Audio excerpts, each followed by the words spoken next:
back with you. Hello again, Jim Burns. What we got going on here today is a revisit to our Williams Scale Brass Hudson. If you remember, probably just about a year ago now, a little over a year, we started this project. We did some repairs on her, gave her a new drive shaft, got that sorted out finally. We repaired our frame in a couple places. We gave her some LED class lights and an LED headlight. Fixed our smoke box door. What else did we do? We put a new sound system in, the Warhorse Hudson rail sounds board, a Dali electronic reversing unit, a speaker, of course, and a pickup roller on the tender. We got that installed. Never had one on there. So what I want to do here, I can't leave things alone. But I'll show you what I'm headed for, hopefully. We'll see what happens. I hope I don't regret this. So I fell in love with the sounds of this Warhorse sound card from Rail Sounds, and it's just a beautiful thing to listen to. The whistle, the chuff, all of the air compressor sounds, air brakes, all that stuff. It's a great sounding sound card. But I was watching a young man on YouTube. Sid's Trains is his YouTube channel. Very knowledgeable, especially electronic wise, on 3-rail locomotives. Does a lot of repairs, improvements. I'll put a link in the description to his YouTube channel. So I was watching him work on a similar brass locomotive that he had, where the sound card was gone. So what he did with this is installed this. This is a Blunami digital sound decoder, model BLU 4408, built-in wireless interface, meaning you can control your locomotive from your cell phone when you download the app to your cell phone, or a tablet. You can control it with that. And this provides sounds, forward and reverse, controls all your lights. It's got sounds for couplers, chuff, whistles, hundreds and hundreds and hundreds of choices in all the things this thing can do. It can control backup lights, your headlight, when and if they come on.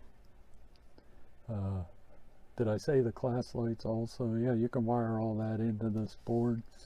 This is what it looks like.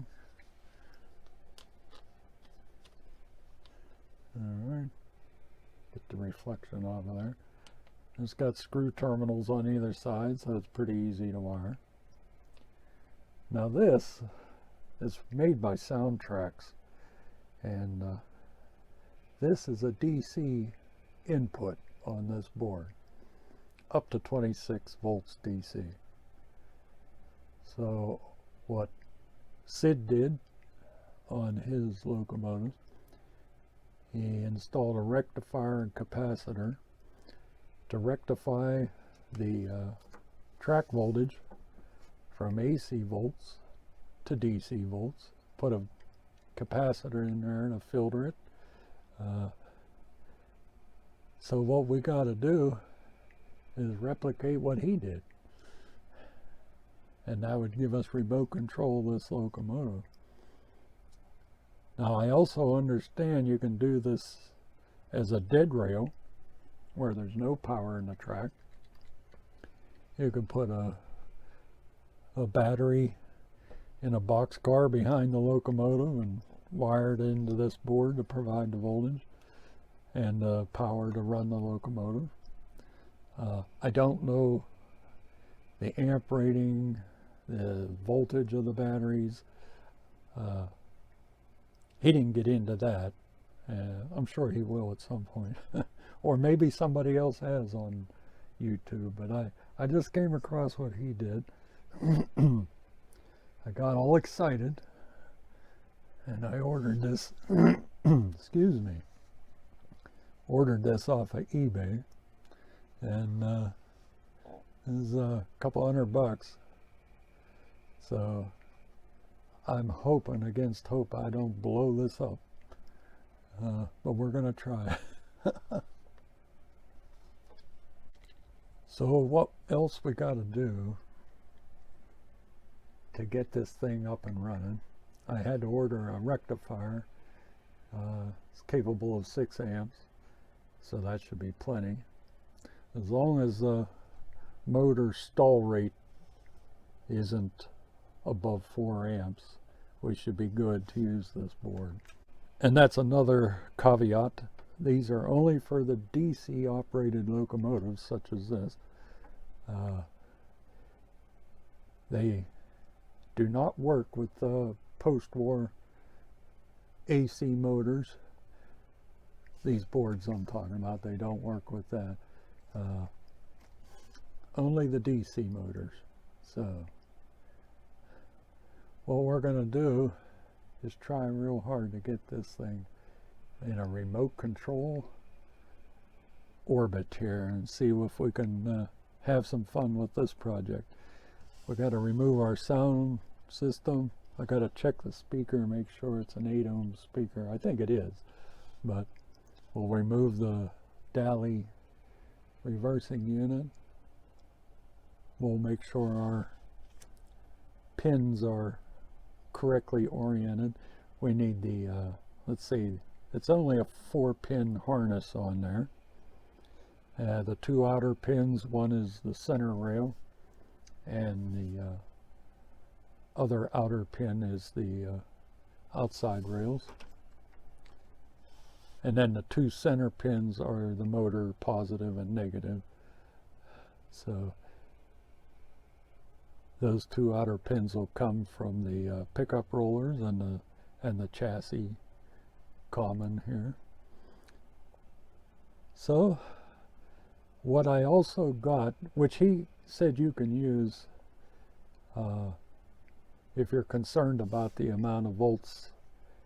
After it's rectified, it can climb pretty close to the rating of this board, which, like I said, is 26 volts. So he said if you're worried about that, which I am, because I've never done this before,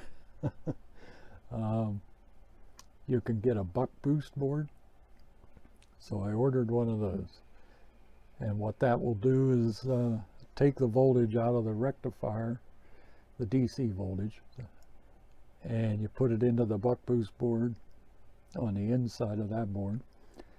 And then on the out of that board, you feed this, and you can dial in the amount of volts going into this, and it'll try to keep it at a steady voltage.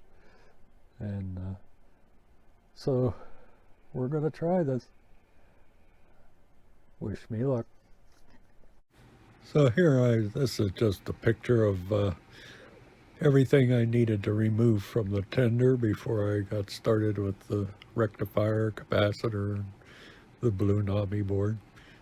But as you can see, I took out the rail sounds and the battery backup and the Dali reverse board, and also pulled out the speaker and the wiring harness till we get everything positioned.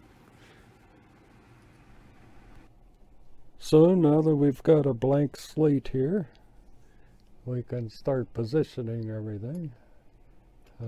Make sure we got room for everything. I'm properly grounded here, if I can show, to our electrical system here. Just negate the possibility of a static discharge with these electronic boards. It's pretty cold and dry weather here now, so don't have to worry about it too much in the summertime because it's so humid, but right now it's dry and there's a risk. So I think the first thing, we've got our rectifier here. You can see the markings on that.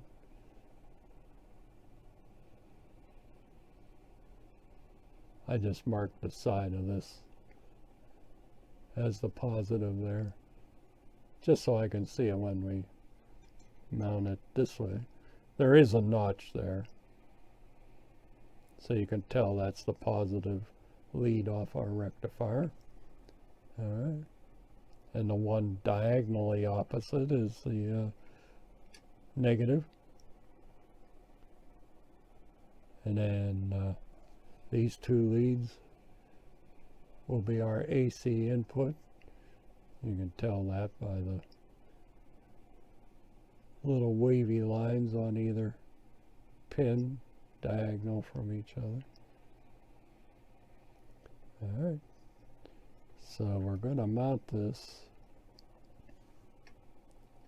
somewhere around here.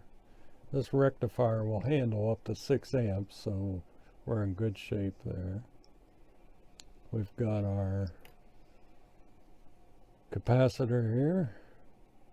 Long lead is our positive, and the short ones are negative.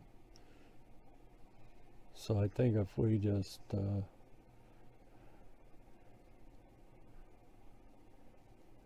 bring this in this way, we'll cut our leads to fit this. We may flip this around. I think we will.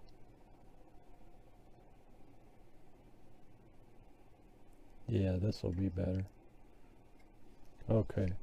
Yeah. Then I'll get a brass machine screw and nut. Will come up through this hole. That's a good place to put it. It's out of the way. Won't interfere with anything we're doing. We'll get that mounted to the chassis of our tender. So then here's our Blunami board. Set that out of the way.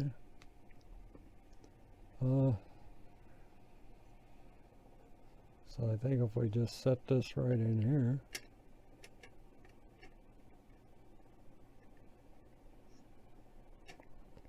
leave enough room to get our wires into the screw terminals. Alright. And then here's our buck converter board. I'm getting it right this time. It's not a buck boost. This is a buck converter board. Alright. So we'll take our DC from our rectifier here, and we'll put this here.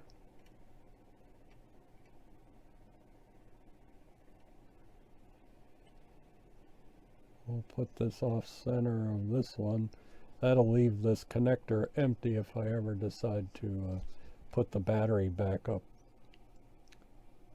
that they can supply you with. And it doesn't take up much room. It can be mounted right here. It's just a bunch of capacitors, really. It's not a battery at all. So yeah, here's our inside of our buck converter board, and here's the output. So we'll run the output over to here, right rail, left rail. Now Sid, in his video, he said he was instructed by someone to use the right rail as the positive. So that's this end connector here, and the left rail, the opposite end connector, will be the negative. So we'll run our positive to the right rail, negative to the left rail on the outside of our converter board. Like I say, the inside gets the positive and negative from our rectifier capacitor. And let's see, might have to make a small adjustment here for the speaker, but and the baffle. We could push this down a little bit more. Get that out of the way. Alright, that leaves enough room for that. I can even come down further. We can mount this capacitor vertically too, just to get it out of our way. Once I have it soldered, I might leave enough lead length on there to bend it so it's standing vertically. Then we need our baffle here that I made out of a paint can lid. Okay, that's going to fit nicely over our speaker. No interference there. Alright. Now these leads on our speaker, I think I'm just going to unsolder them and replace them with wire, because our connections, speaker positive, speaker negative, are these two terminals on the end of the Blunami board. And so we can just jump a short wire from the speaker right over there.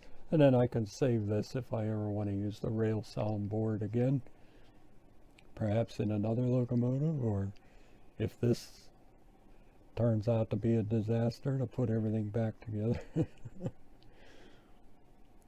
But okay, so we'll take let's see, our chassis ground. I've got a soldering point here. We'll solder our wire, and we'll go to our AC side of our rectifier.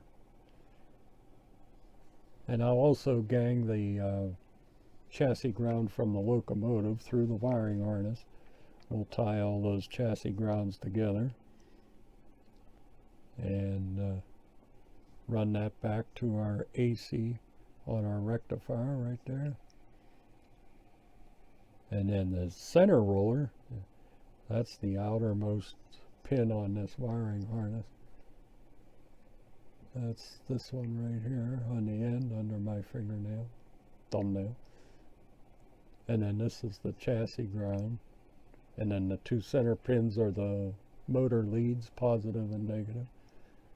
So we'll tie all our rollers together. We'll go to our rectifier. We'll tie all our chassis wires together. Go to our rectifier.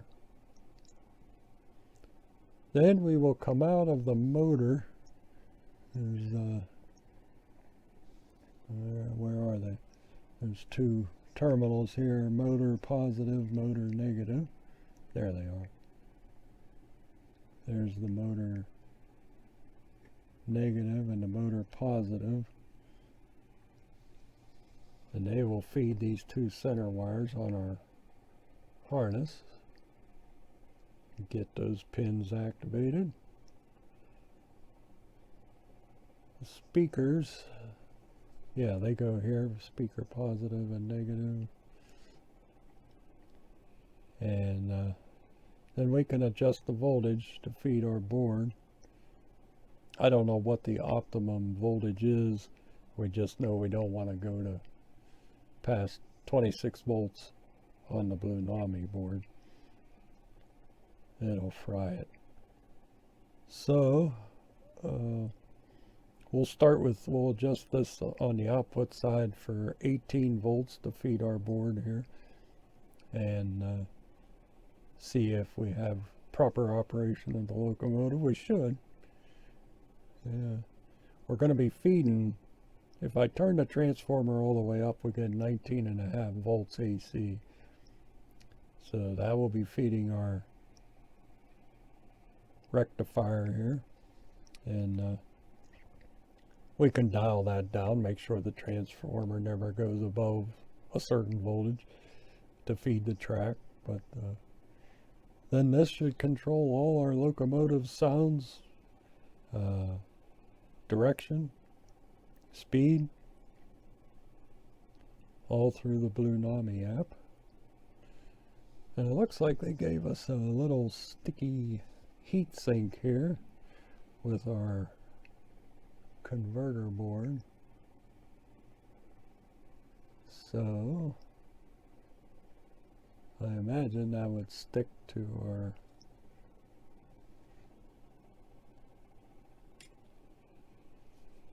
board here.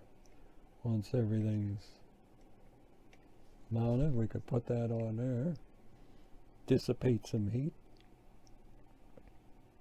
All right. I think we're in good shape. I think this is all we need to get our locomotive up and running. I'll bring the center roller pickup wire up through these old speaker holes here from the tender. I have a roller pickup on the tender, and we can bring that wire up here, tie it in with our locomotive rollers, back to our rectifier. All right, I think we're in great shape. So we'll move on from here. Let me get some, I'll get a brass machine screw and nut and mount this rectifier in place. Get our soldering gun fired up. Solder that capacitor in place. And I'm going to mount these boards. I'm going to use this 3M double-sided foam. You can see that. Just these square pads. And cut them to whatever size you need. But I think they'll be sufficient to mount our boards here. Yeah.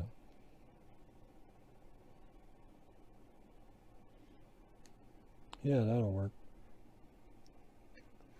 That'll work nicely, and that'll insulate the bottom side from the metal chassis here. I'm not using this on the rectifier because I want the bolt and nut to hold it tight against the metal chassis, dissipate any heat generated. So we'll use the chassis as a heat sink. And I think we'll be good to go. Alright, so let's move on from here and start putting this puppy together. Okay, I think the first step here we need to do is remove our truck. That way we can put our machine screw and nut onto our chassis here to mount our rectifier. Once that's mounted, we can solder our capacitor on there. So let's remove this truck over here.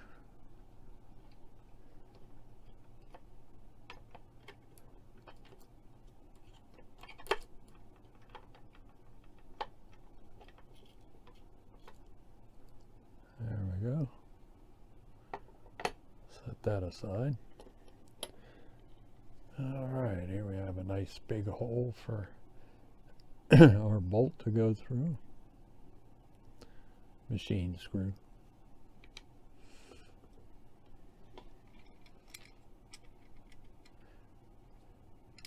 Yeah, that'll be nice. Let me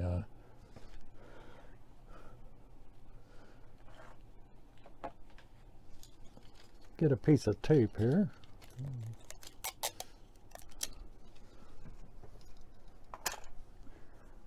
Just tape it in place for the moment.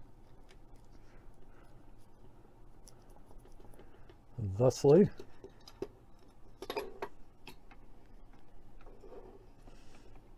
Alright. Then we get our capacitor.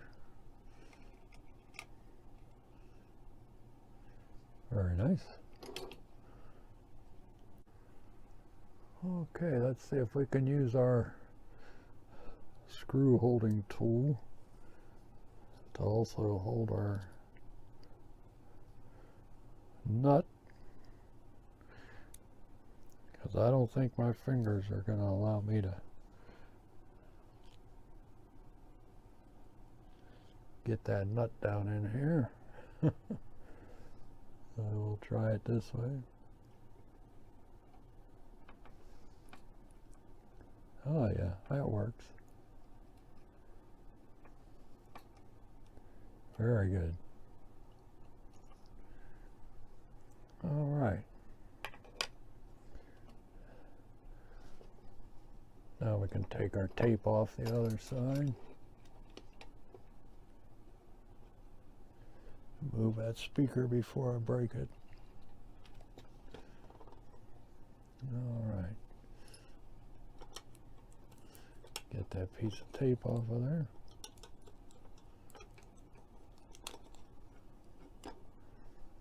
May need that again.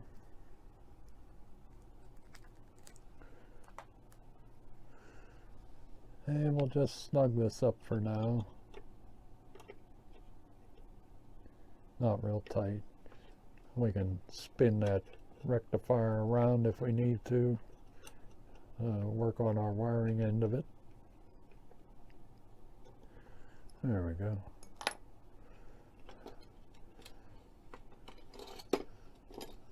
Okay. Very nice. And there's our positive right there on that white.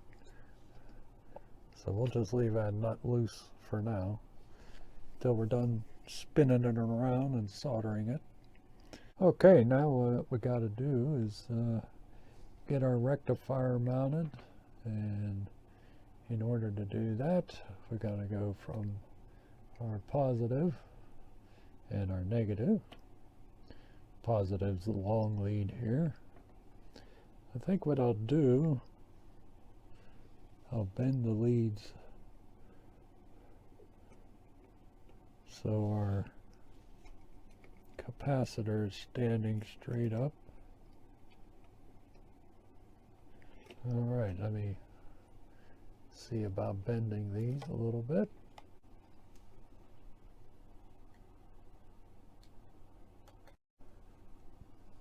Okay, got our needle nose here.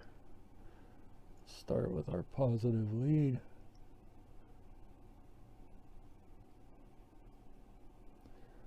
Let's see.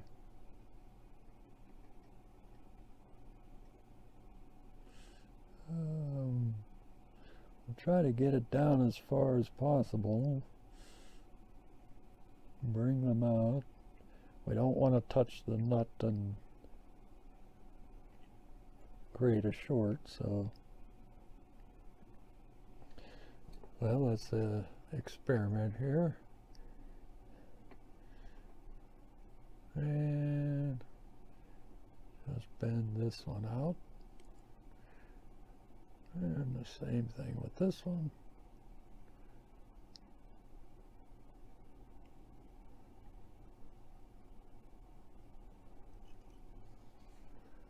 That looks good.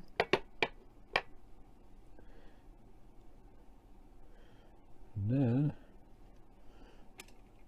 spin this around here. If we guide that down there,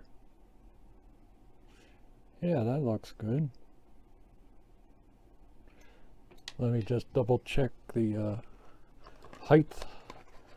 Make sure we're not gonna bump into anything on the tender. I don't believe we will.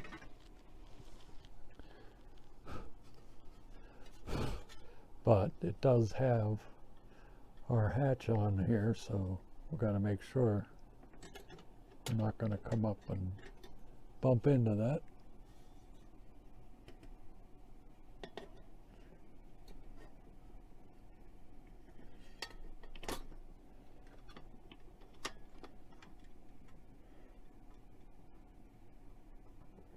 Oh, I'm already seeing a problem. Okay. Yeah, see on the underside of our tender we got this mounting shelf here. That's running right into our rectifier. So what I think we will do, move our rectifier over to this hole, which is conveniently located. So let's try that. Good thing I test fitted that first.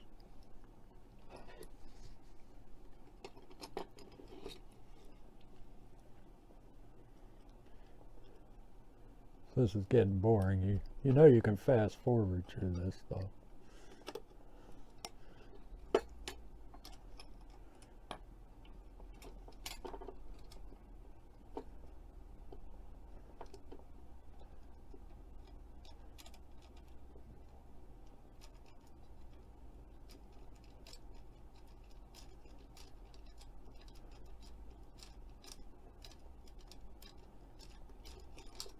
There we go. And we'll do the same thing we did over there. Put this bolt up through this hole.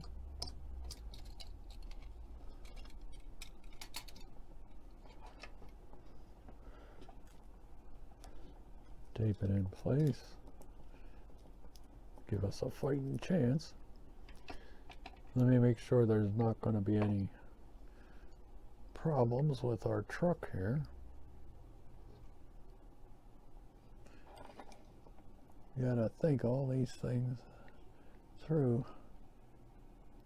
Oh no, there's nothing on the top side of the truck that would interfere with that head of that screw, so we're in good shape. All right, there we go.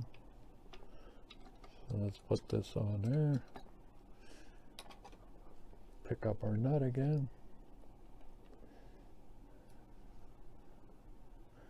Straighten that up a little bit.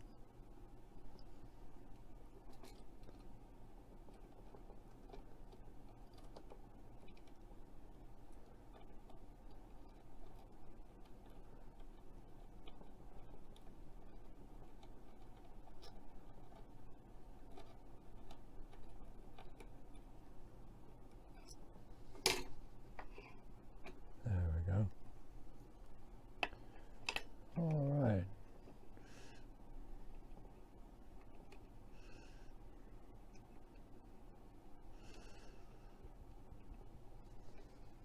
Now let's check the fit of our tender here.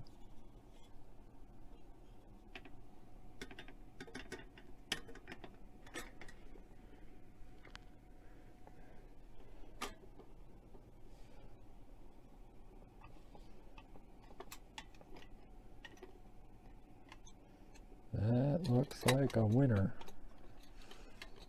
Make sure our mounting holes are there. And they are right there and on the other side. So we're in good shape. Yeah, that looks good.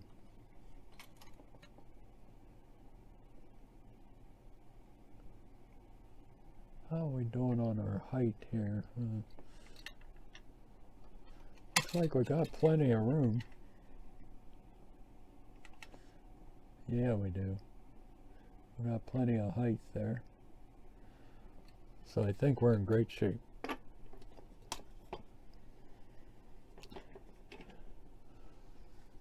We can set that shell aside for now. All right. So once again,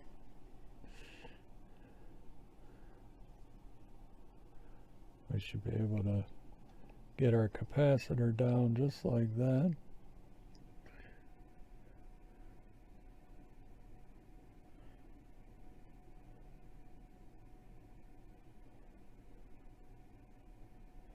Let me think about this for a minute.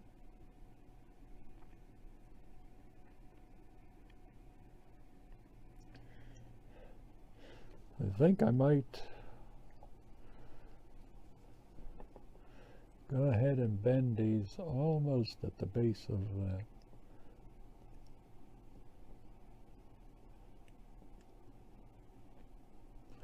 capacitor.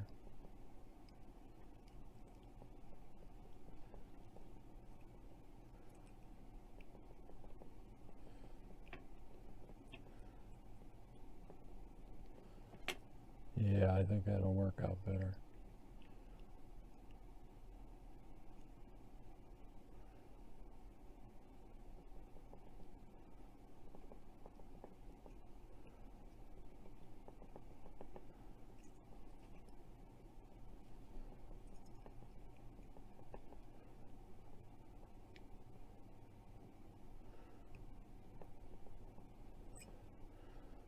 If I mess this up, I got a whole bag of these capacitors, so should be good to go. Alright, I think we'll do it this way, huh? Let's see.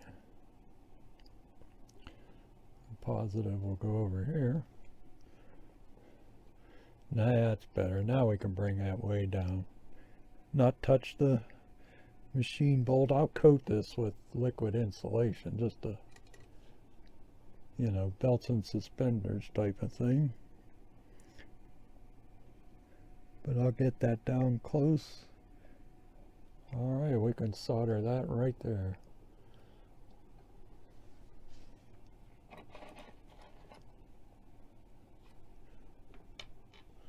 Let me get my helping hands up on the bench here.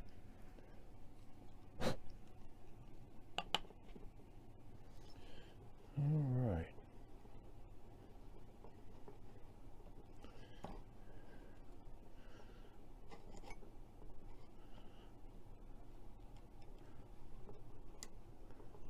Give that a twist. There we go. Let's see, we want to get this situated that way.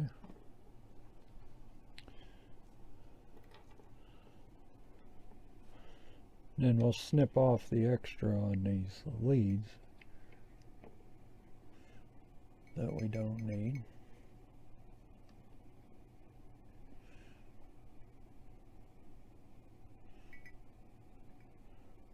Try to center it as much as we can.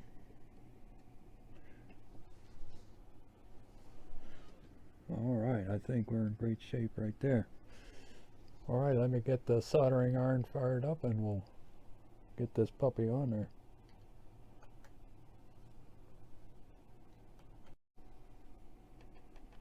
Sorry, I forgot to turn the camera on. I just tinned that one leg, that's all. See if I can get this on there. Alright. I think we got that one.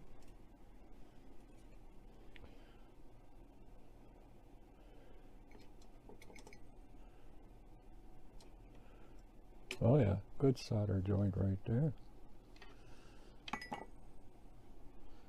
So let me spin this around where I can work on it.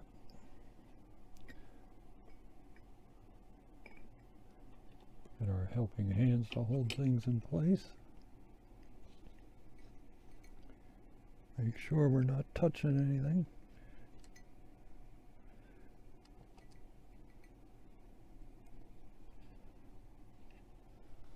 All right.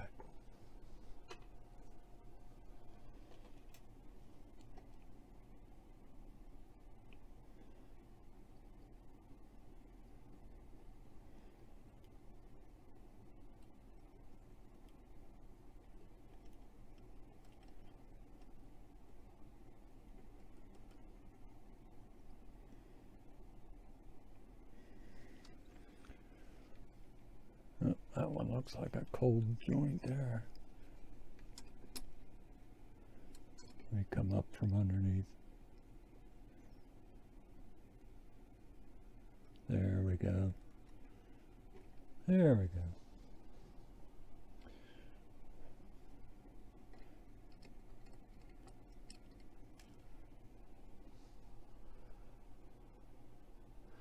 think we're in good shape there.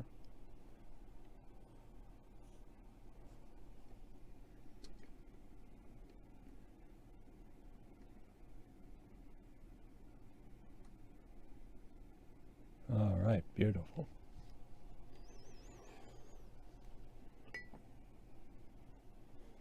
We'll let that set for a minute. All right, let's just double check here. Okay, negative to negative, positive to positive. All right, plenty of clearance above our nut there.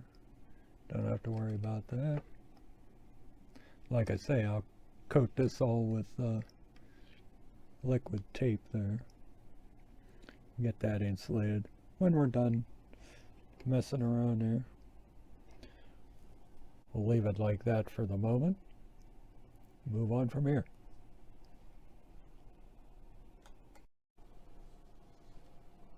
So I think the first thing we got to do here, we'll bring up our center pickup roller wire.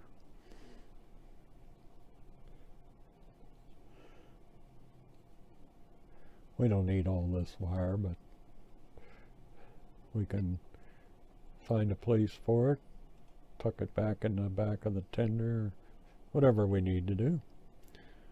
All right. So we're going to take our center pickup roller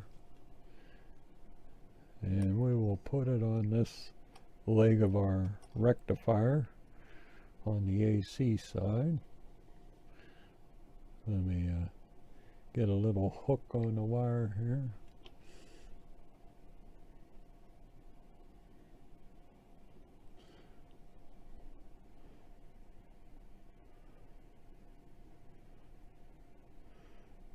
Alright, let's see if we can get that to stay.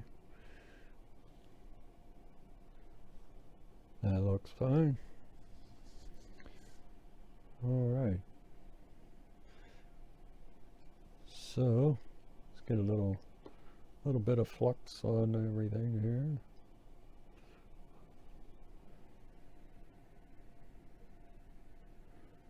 Don't need a whole lot, just a little bit.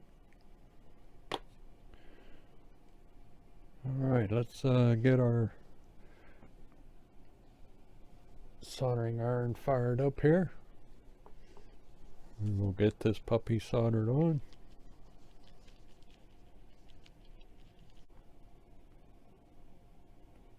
Alright, I think we're hot enough here. See what we can accomplish.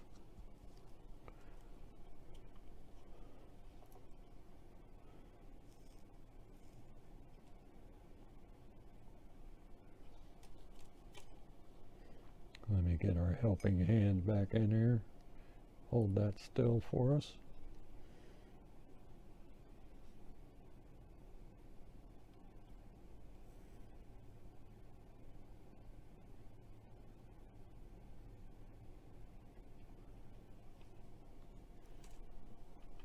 That turned out nice. Okay.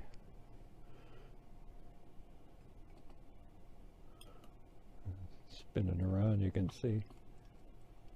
Nice joint there. Then we'll cut the extra off when we're all done. So now we want our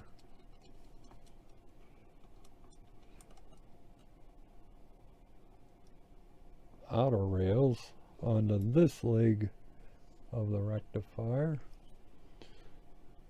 I have a piece of, we're going to use white for the chassis or outside rails.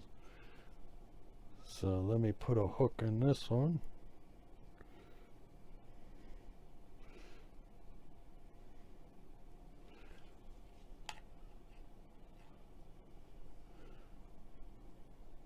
I dipped it in some flux there just to help us along.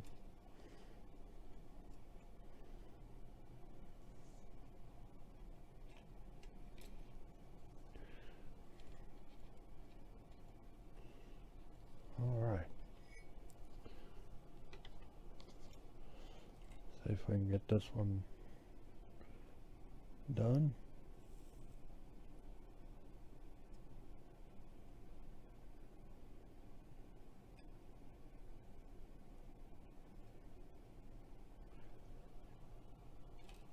Very good.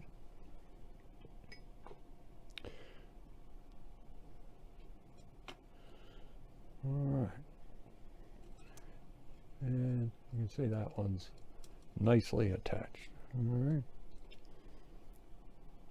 So then we're going to take this wire over to here. And remember, our wiring harness still has to come in here from this end of the tender. So we'll tie all this together once we're done playing around here. So the first thing I want to do with this is find a place for this somewhere about right here, and we'll use a clamp to hold our wire into place, hopefully. Something of that nature.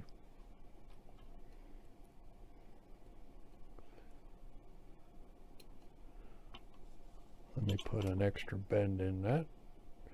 Put some tension on the downward side of the wire.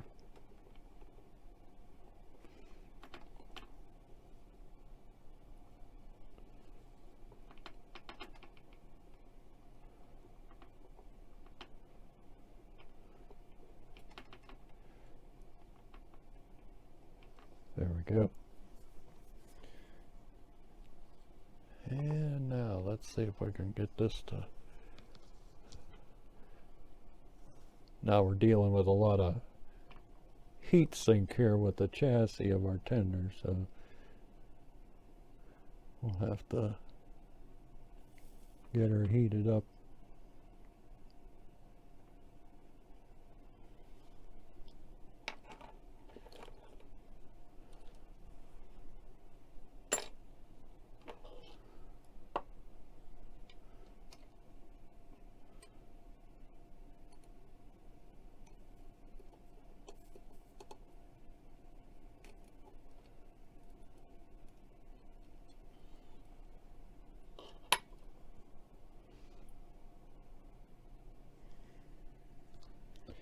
I think we got her.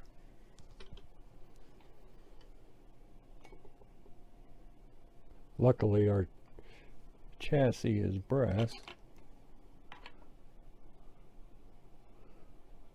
That helps us. All right, let me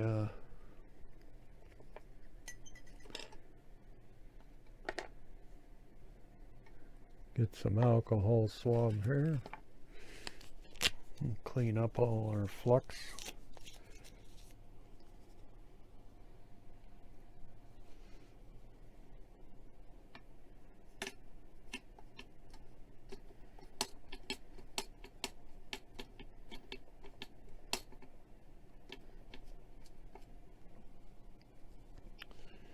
All right, let's take a couple swipes at our rectifier connections here. Clean that up.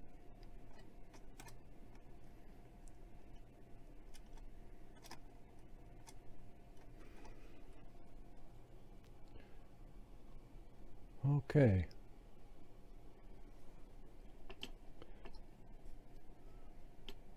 I think we're ready to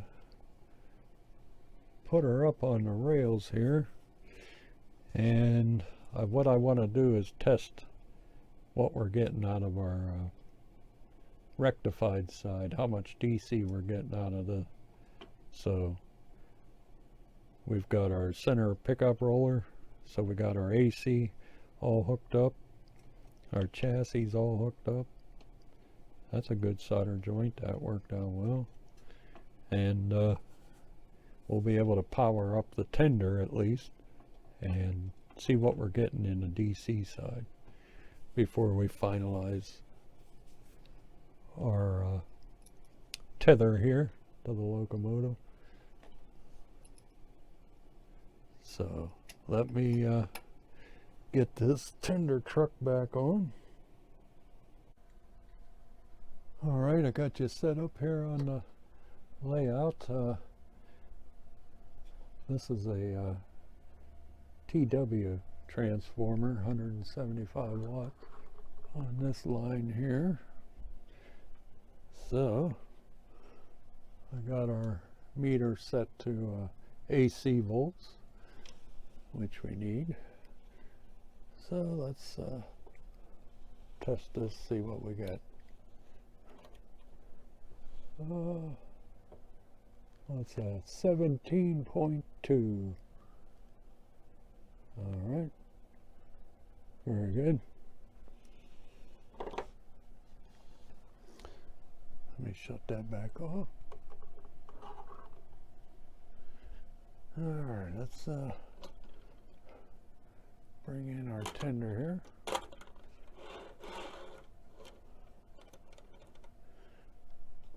Okay, let's change this over to DC volts, and got a couple jumper wires here. Let's see, we'll use yellow for positive, so that'll get our red lead, and then we'll use the green.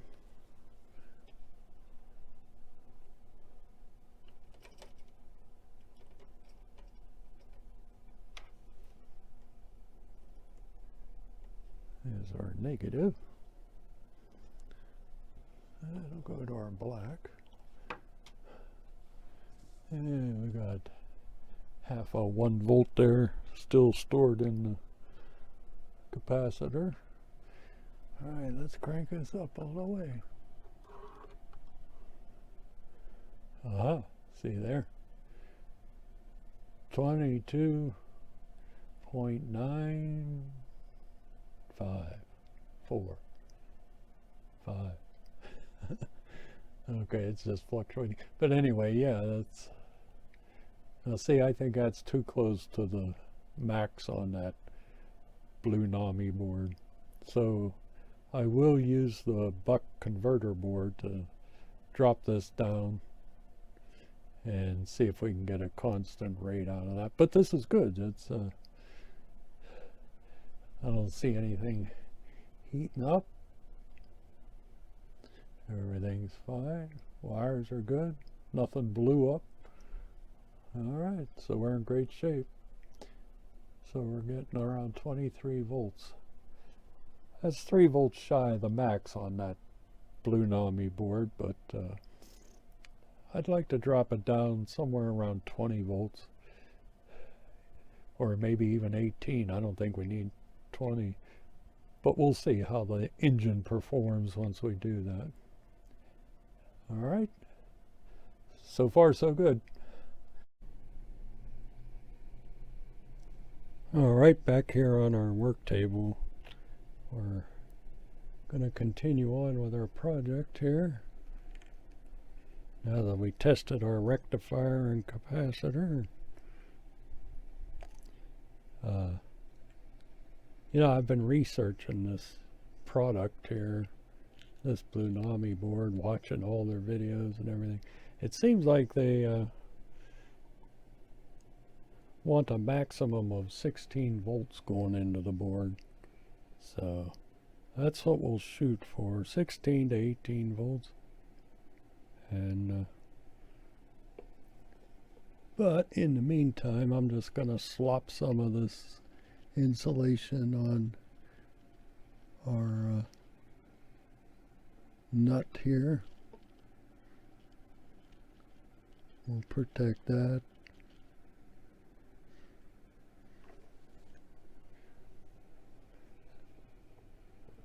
And hopefully that'll keep it from loosening up. Spin this around.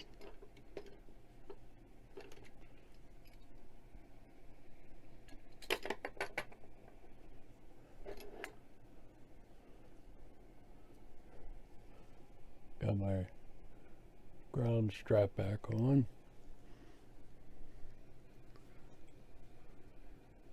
Just using the liquid insulation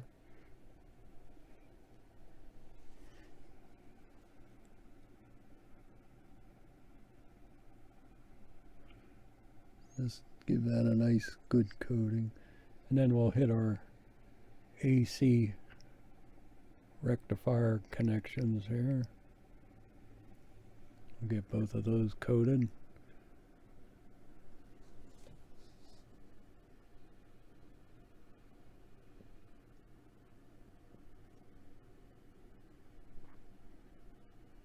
Alright.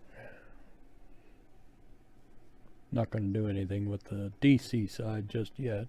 We still got some wiring to do there. Another interesting fact I discovered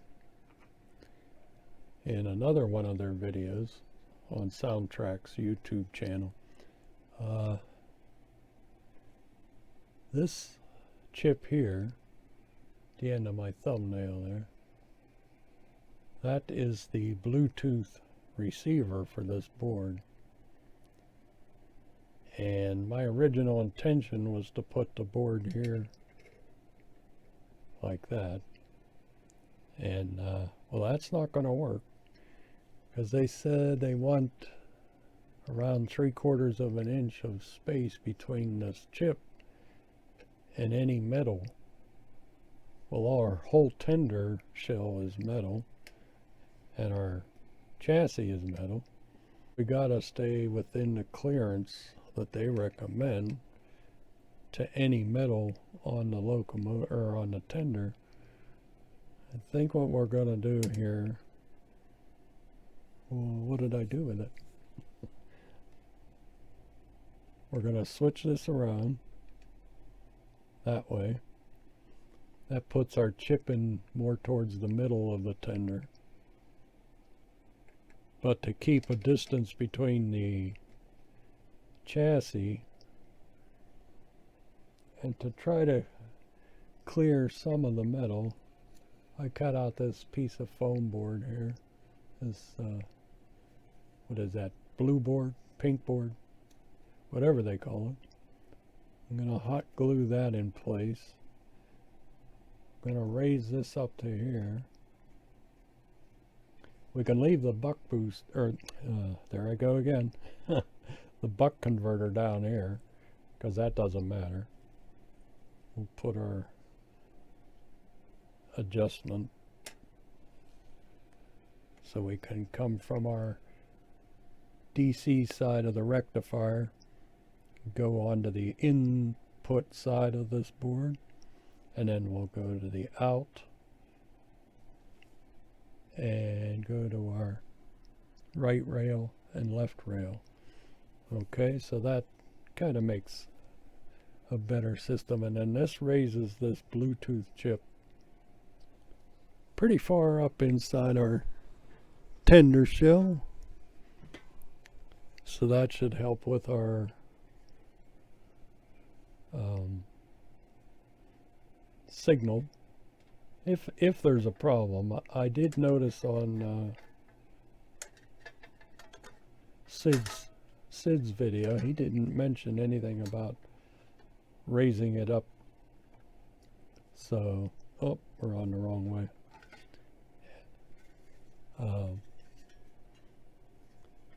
He mounted his right on the floor of his brass locomotive, and everything seemed to work fine for him.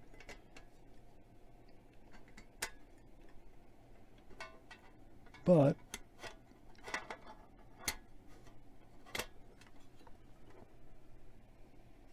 I think if we do it this way,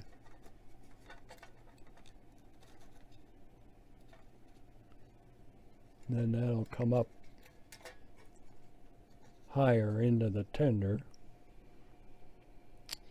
Let's see if I can show you here.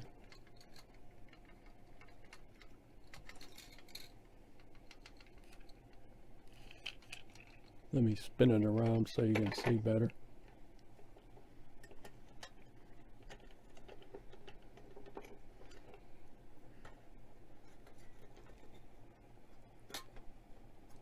There we go. Alright, so that'll bring that up higher into our tender shell. And then that still leaves enough room to put our coal load in there without hitting that Bluetooth board, the Blunami board. Alright, so that should be good.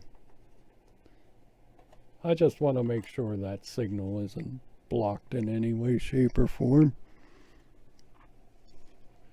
So we're at least we're well over 3/4 from the side wall of the tender, and both walls. We're way off the floor of the chassis, so that shouldn't interfere. And the only thing above it's going to be that foam with our coal load on it. So I think this is the way we'll go. Alright, get that out of the way again.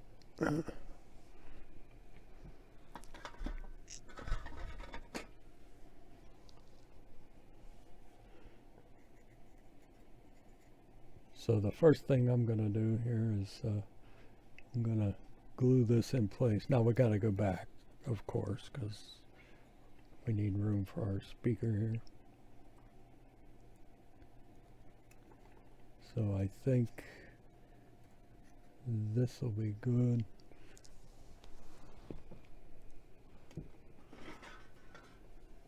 Let's make sure our tender's still gonna clear everything.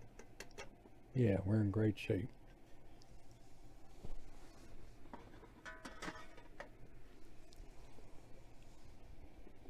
Alright, so let me get this hot glued in place, and then I'll still put those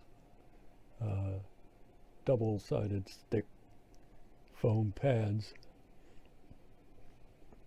and then we'll leave an airspace. We'll put one in each corner and leave a little bit of airspace under the board. I don't know if there's any parts of this heats up as it's activated or not, but this is also good too, because my original plan down here, just a single layer of that foam tape wasn't gonna protect these pokey bits from hitting our, we would have had to double up everything. But this way it's totally insulated from the chassis, so we shouldn't have to worry about that at all.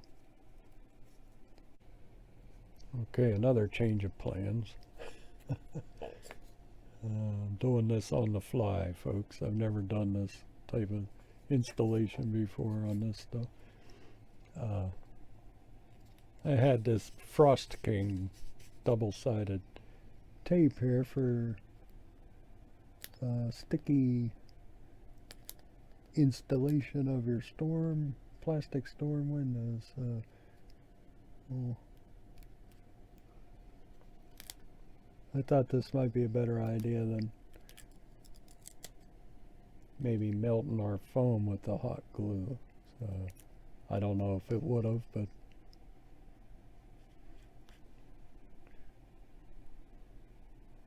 I just didn't want to take a chance.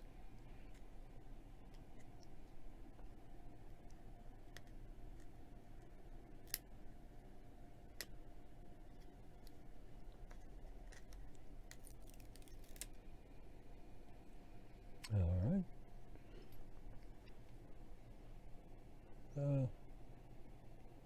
Practically invisible. Can't even see it on there. But there's 2 strips of that on there.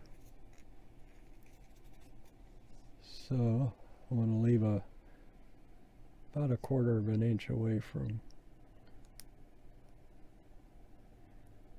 our rectifier in case there's some heat that develops there. Alright, we can lift up the tender with that. That should hold everything in place.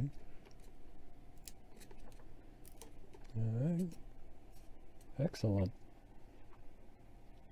And then for our Blunami board here,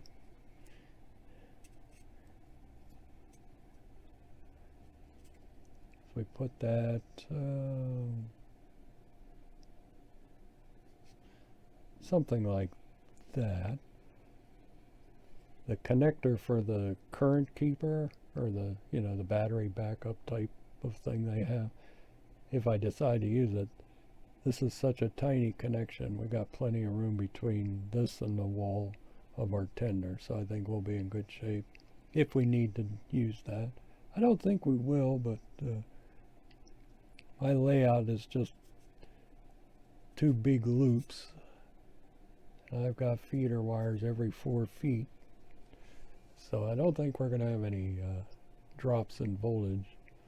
On the inner loop with the numerous switches, I've got everything wired.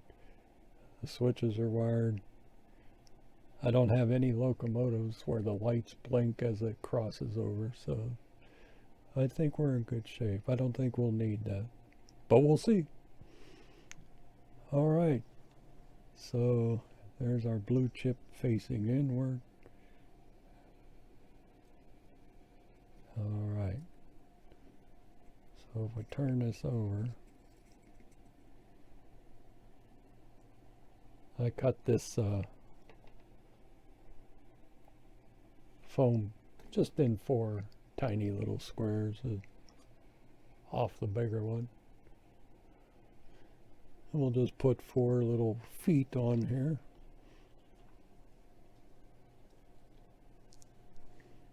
All right.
Of course I dropped that one. Whoop.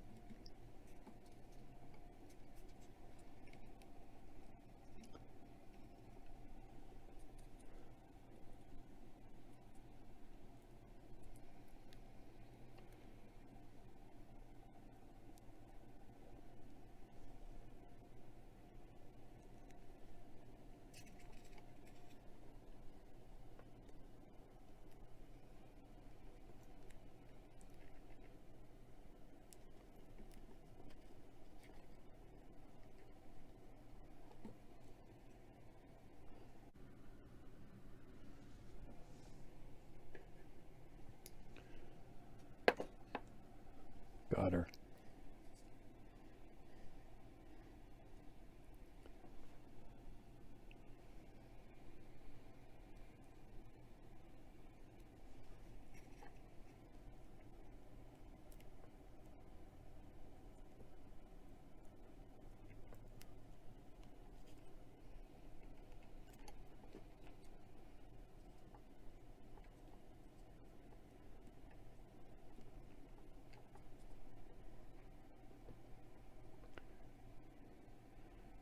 I think we might add, let's just try this and see what happens.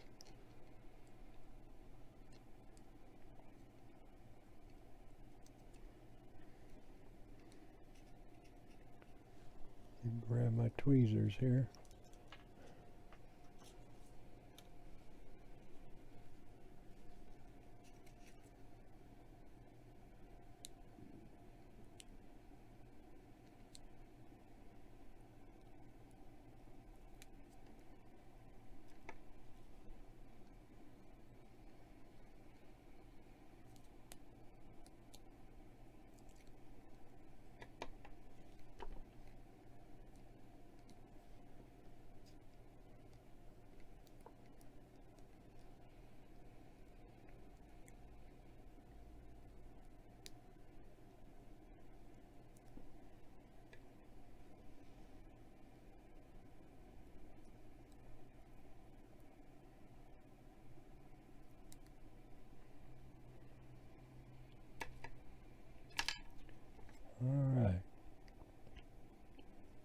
sure we're on the right way.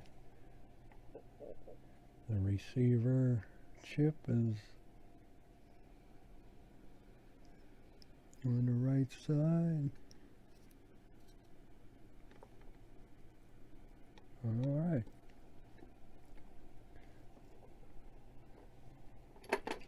Oh yeah, I can pick it up. Just hanging on to our board, so we're on there good. All right, that's wonderful. Now we can mount our converter board right beside it. Not have to worry about any clearance issues there. And then, well, we want to flip this around. I'll mount this with those same types of tabs there, those sticky foam tape. Yeah, we could mount that right there, come from our rectifier right onto the input side, positive and negative. Yeah, and then come right out with a couple of short wires to our left rail and right rail. This is working out good. Okay. And then our speaker, we've left plenty of room for that, and the baffle. All right, so I think we're in good shape. Let's get some more of these little pads cut. So yeah, okay, very good.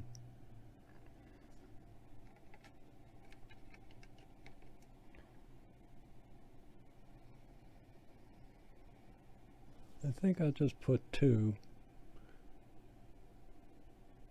One to fit between the in soldering points there, because we'll have to drop our wires in the top and solder them. And between the out soldering points. Alright, that'll work.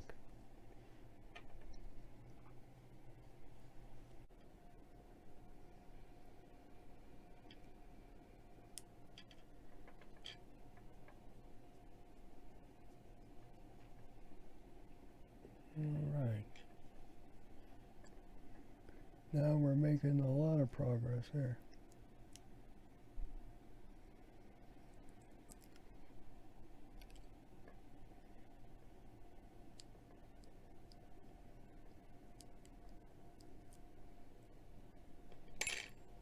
Okay. Let's see here.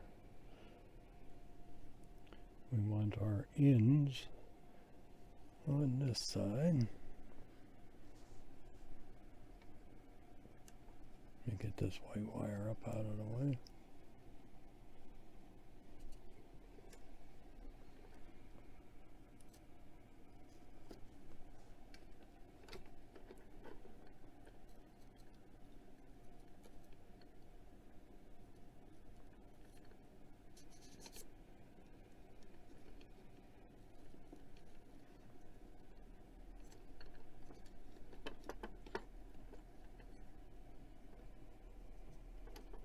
Alright, she grabbed on good. There's our in positive, in negative. Alright, then our adjustment screw here. And hopefully, yeah, this is going to work out great. Alright. We'll move on to, well, let's see, we'll do some wiring to get this all done, from our rectifier to our converter to our Blunami. We'll leave the speaker for last. That'll just make it harder to get everything. So we'll stop here and do some wiring.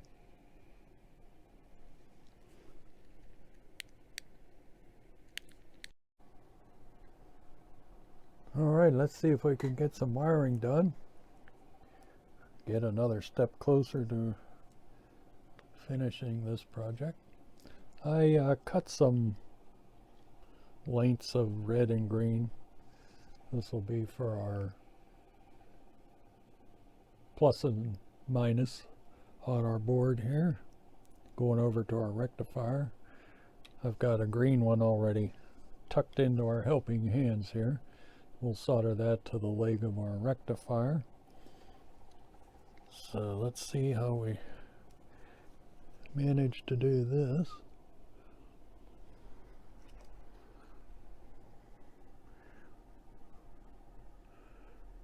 And I'll slip some heat shrink tubing over there to protect the leg of the rectifier.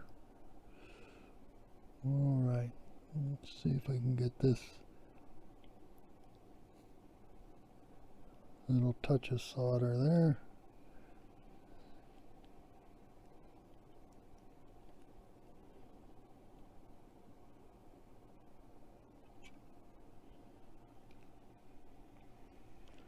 Alright, very nice. Okay, that's one down. Alright, let's get our red wire in position here.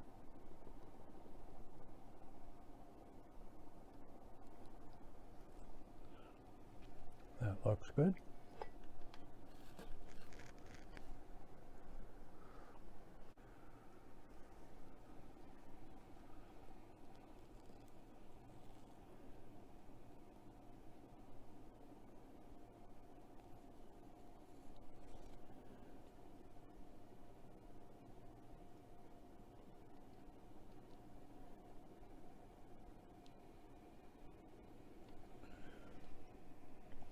Alright, I think we got it that time.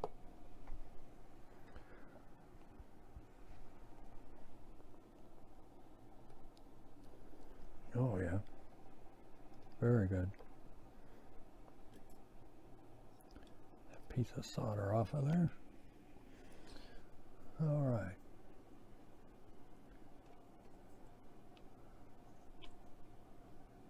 So we'll get some of this flux cleaned off of here.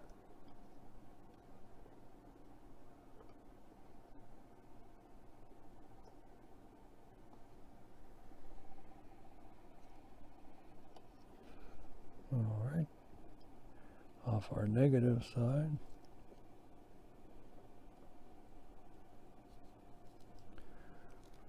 Very good. All right, we'll set our red heat shrink on here.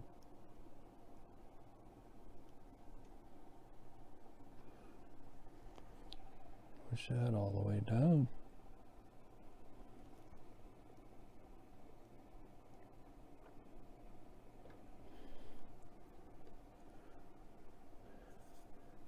I don't have any green heat shrink for the green, so we'll use a yellow.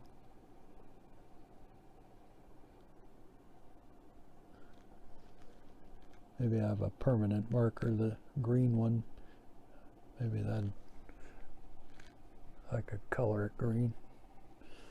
Alright, let's see if I can get her to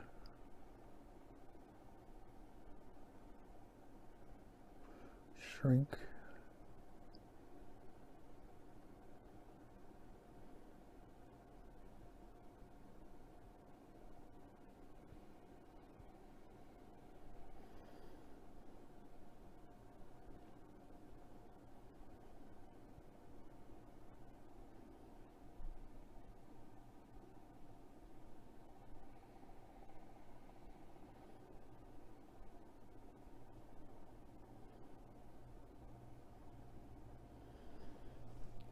Okay, let's get a red one.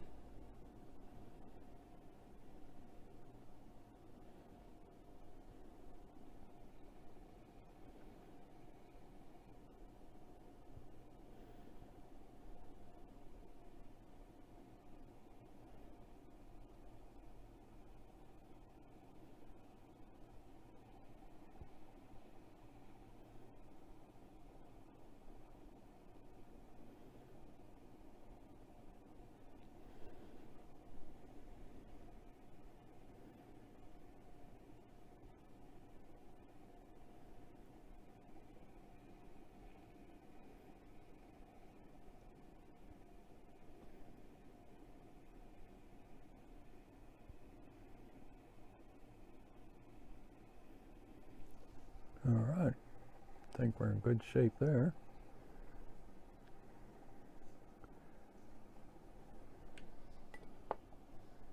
All right. See if I can set our helping hands off to the side for the moment.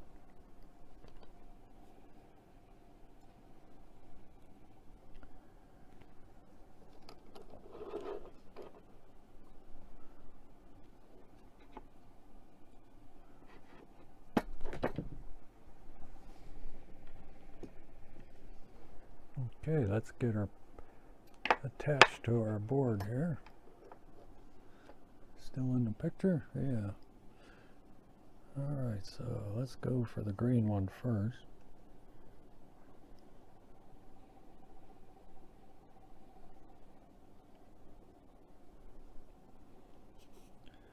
That's our negative.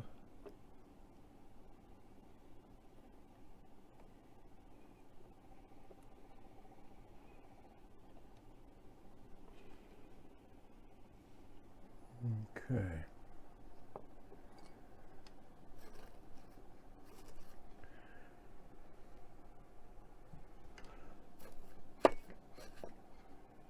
Very nice.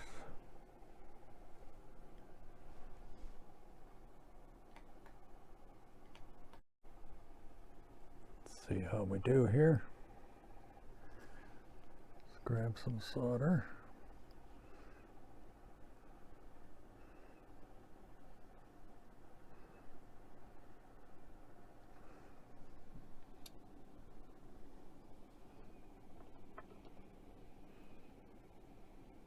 Try not to melt our foam here.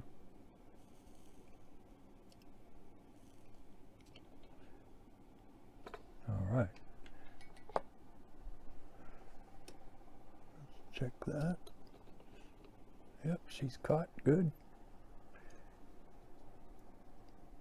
And we'll get our positive in there.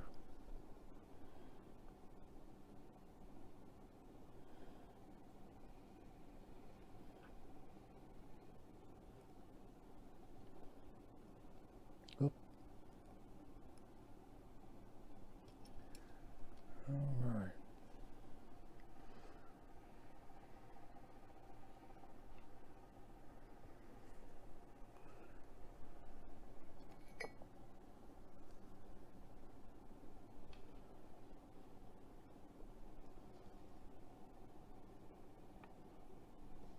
Still in the picture? Yeah, okay, good.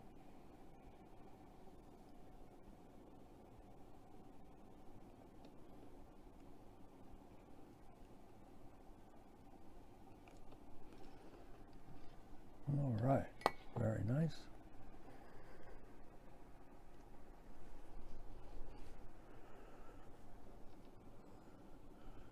Give a tug on these once again. Very nice. We're all set with our rectifier. Let's see this. Okay, that heat shrink grabbed nicely.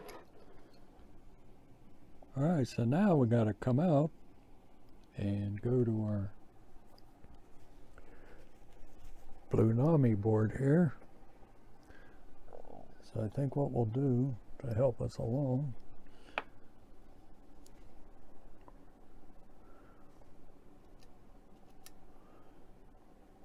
okay, push this out this way now.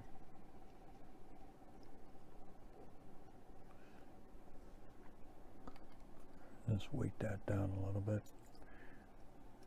There we go.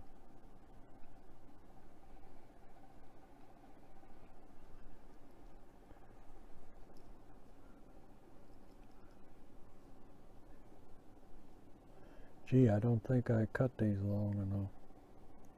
Did I?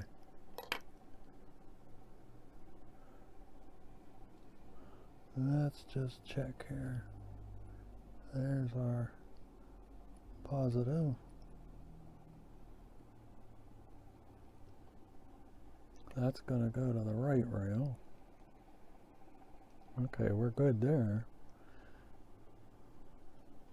Let's check our green wire here. Might need a longer piece, but we'll see. Perhaps not. We'll put that in there. Oh no, we're in good shape. All right, good. Okay.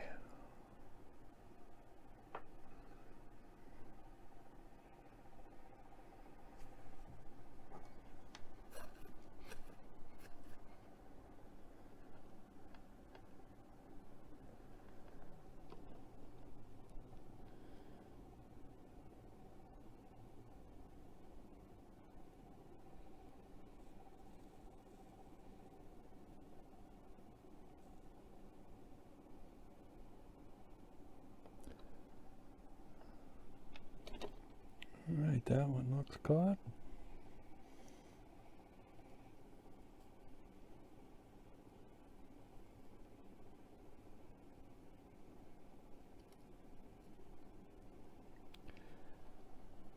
That one looks caught.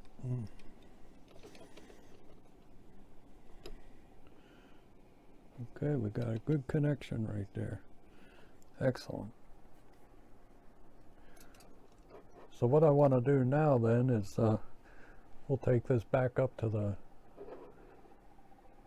track and we'll power this part of the board up, and we'll make an adjustment to we're going to start with 16 volts, and we'll test what's coming out with our meter. All right, here we are up on the rails, and so we'll power our track and see what kind of voltage we're getting out of our buck converter board here. I got the green hooked up to the green, yellow to the red, and we're hooking these up to our meter probe. All right. So let me turn the track voltage on, see what we get. I'll put her on full blast here. All right. 20.29 DC volts. All right, we got a little light on our board here, letting us know it's activated. That's pretty cool.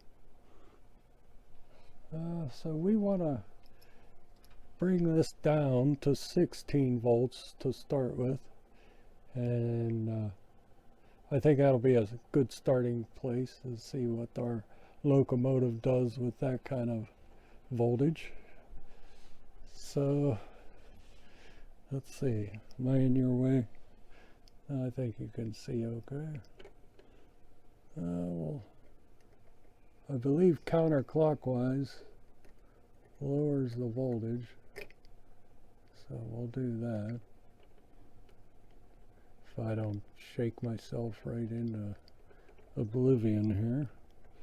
Let's see.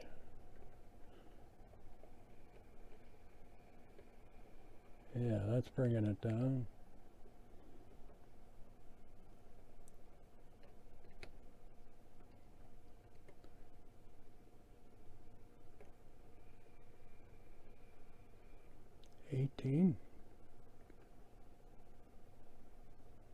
A couple more volts there.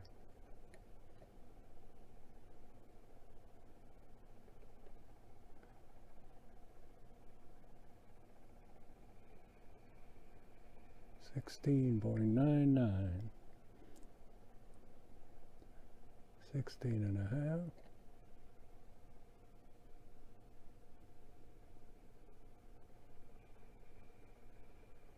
16.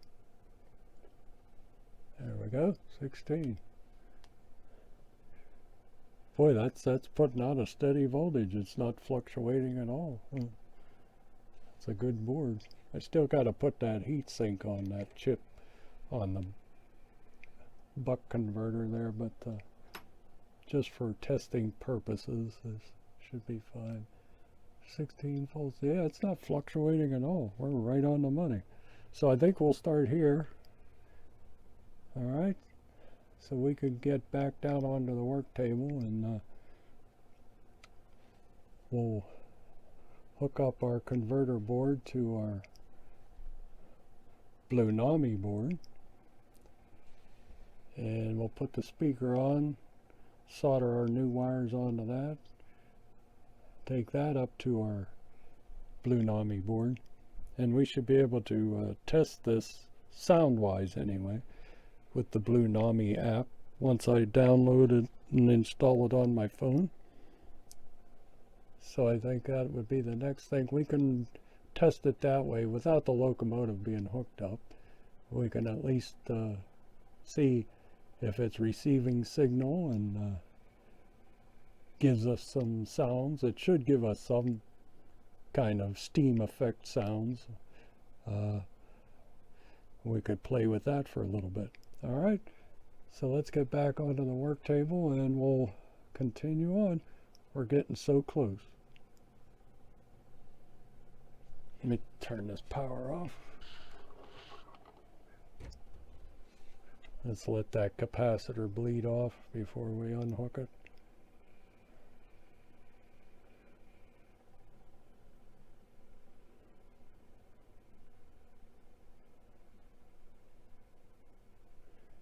Almost there.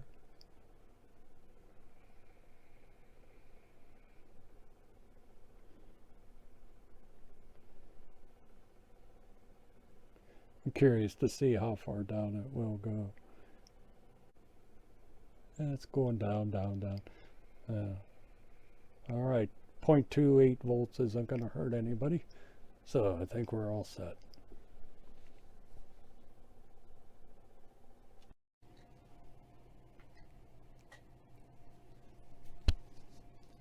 Okay, I think the first thing we need to do here is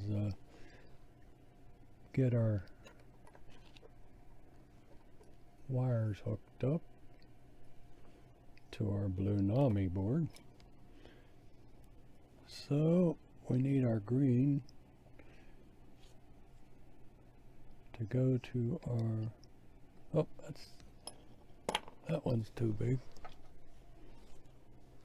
I need this to go to our Blunami board on the left rail, the green wire.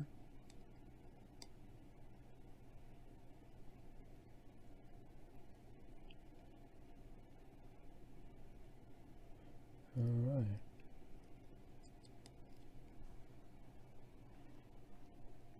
Boy, I need a shot of stop shaking. Wonder if they make such a thing. Okay, there we go. Red wire. That'll go to our right rail.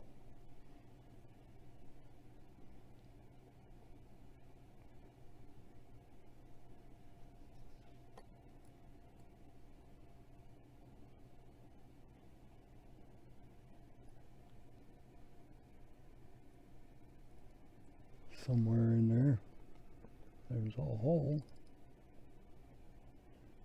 There it is. There's a hole in the bottom of the sea.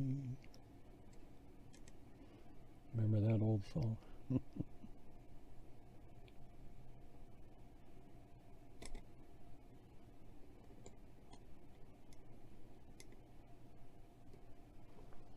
Okay, those two are in.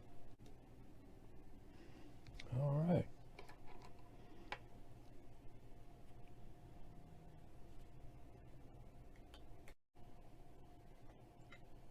So now we can mount our speaker. Let's see.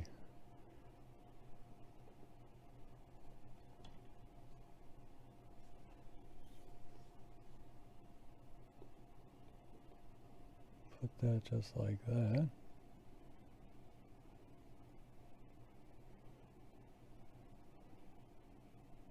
Then we'll come off our speaker, go to speaker plus, speaker minus. They're right beside each other on our board. So what I've done is taken two pieces of yellow wire, got them tinned up and prepared. This one here I put a red tracer on, if you can see that. So we know that's our positive lead, because the speaker is marked, so why not, right? All right. So let us get some of our favorite putty here. I've rolled it into a snake here. We'll get that around the speaker. We make it a little thinner. Doesn't need to be that thick. This is that Funtac stuff by Loctite.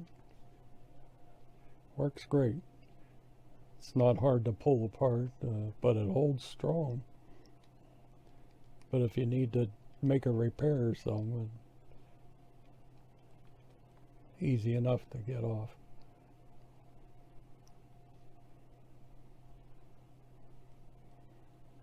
Alright. See if that'll reach around the speaker. Might need a little extra.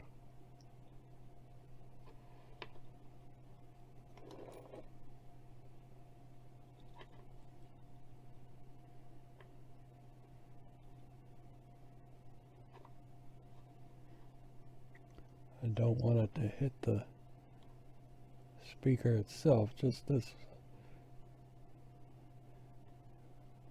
rim around here. Don't want it to restrict anything.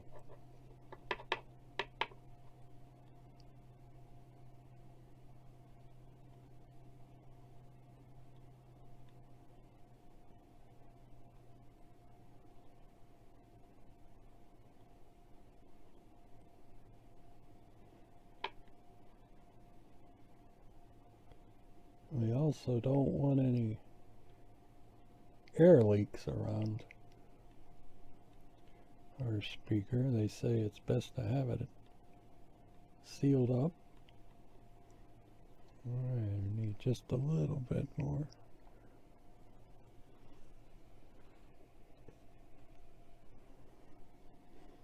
Let me roll this out, make it a little thinner.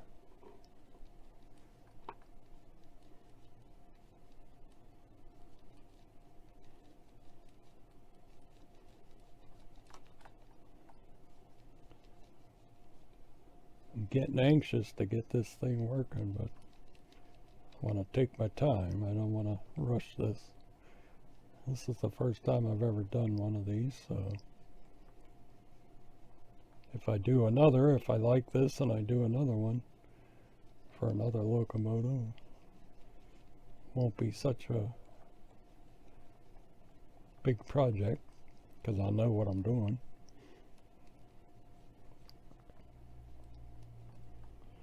Alright, there we go.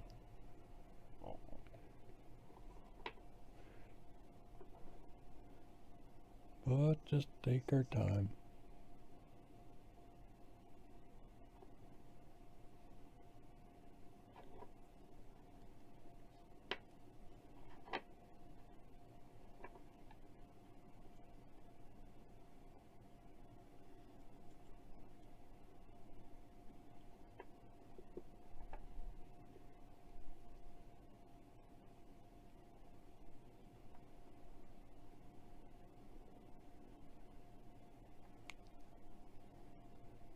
I see some folks recommend a silicone bead around this, but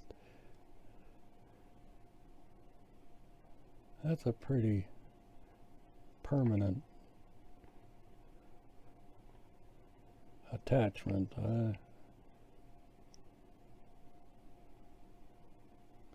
I don't agree with that, but I'm not an expert at it, but I think that would be really hard to get off if we needed to. Alright, please God, don't let me bust this or cut this speaker. There we go.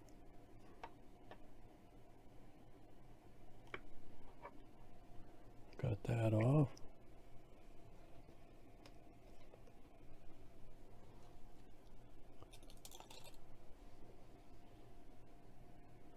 Alright.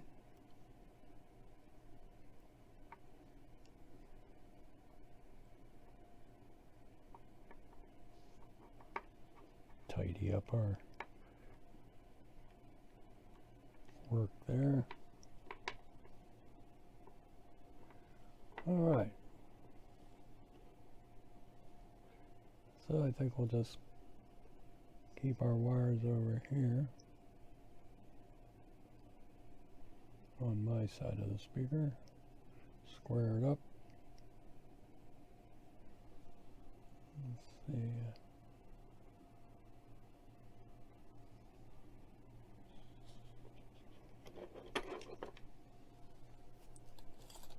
Let's take a look at our measurement there.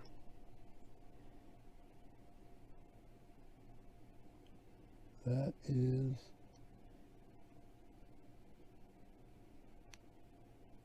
it looks like, oops, I'm not on it. There it is. Looks like 1/4 inch right there. See if we're the same on this side.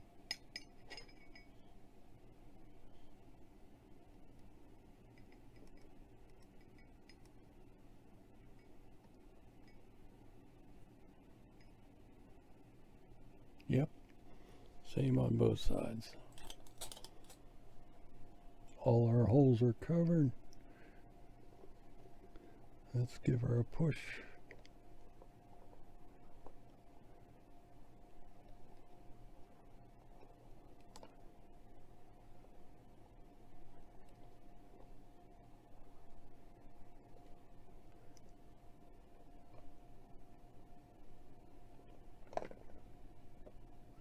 All right.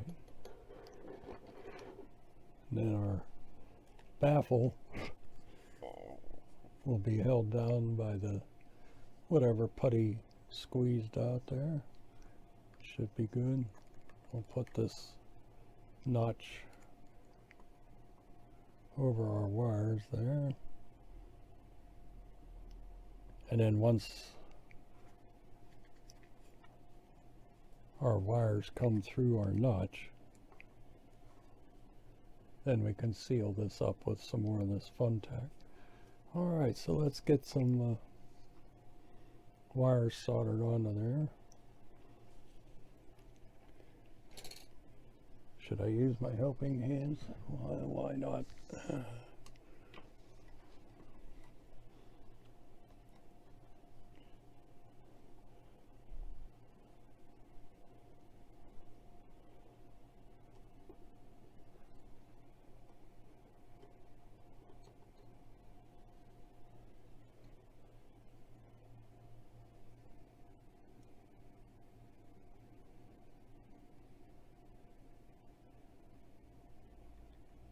Get a little pressure on that.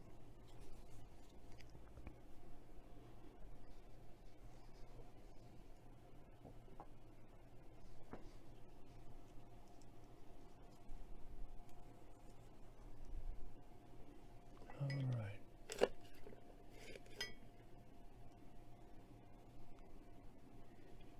Try not to burn anything up.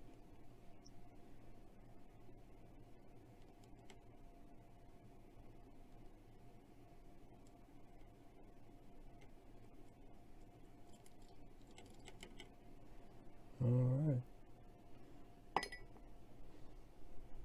Didn't even need solder. We had enough on there.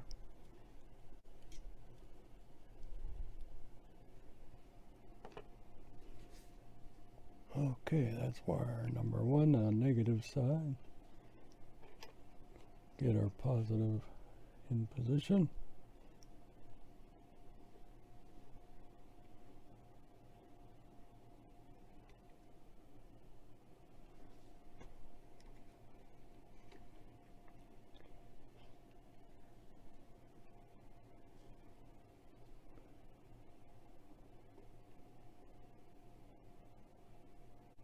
Quickly. It's probably going to wind up the longest video I've ever made.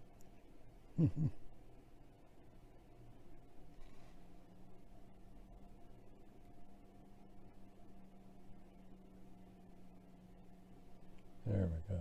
That's better position.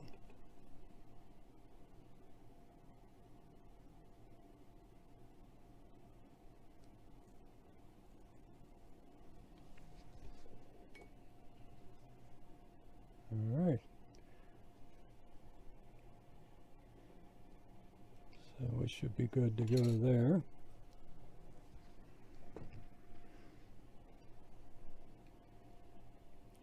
Give a tug, make sure we're firmly attached. Okay, then we're going to run this way and get into our speaker positive.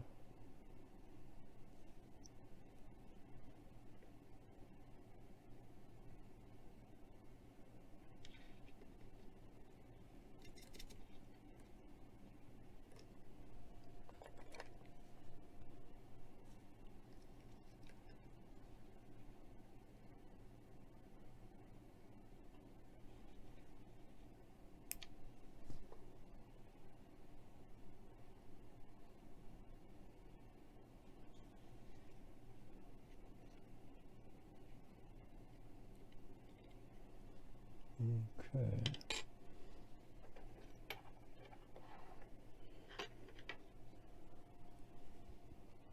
Tighten that down.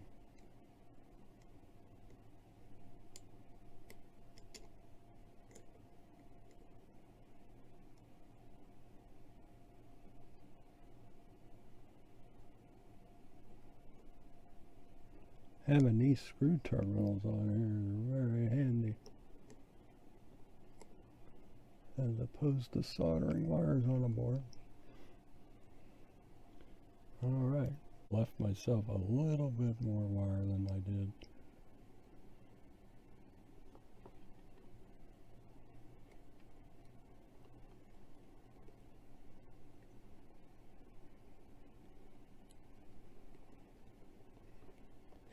Yay! Got her. Big round of applause, everyone.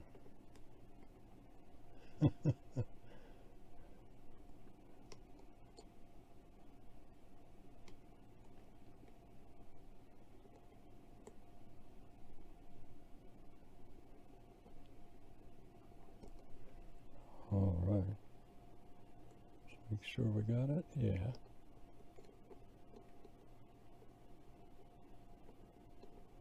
Oh man, this shaking is driving me crazy. Okay, there we go.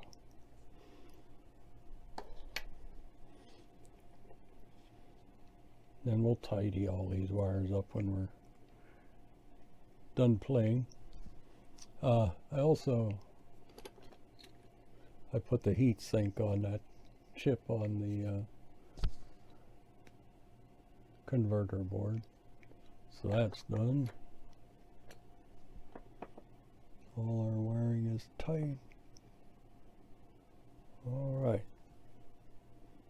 Let me just take some alcohol here and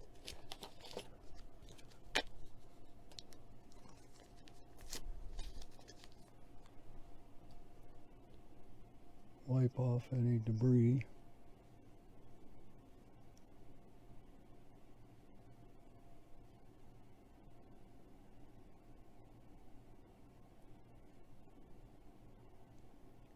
All right. Looks like I forgot to get that one. A little bit of flux I see.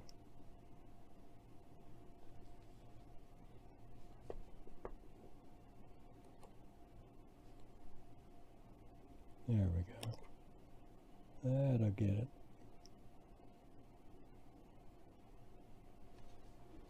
All right. So we're all set with that. Now we should be able to put our baffle back on. Press that in place. Make sure it's seated into our putty.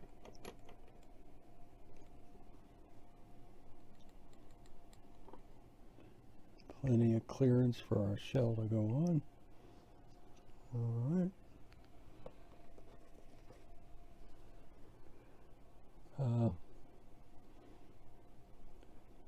Before I seal this up, well, let's just go ahead and seal it up right now. I'm confident in my soldering. I know, I just jinxed myself, didn't I?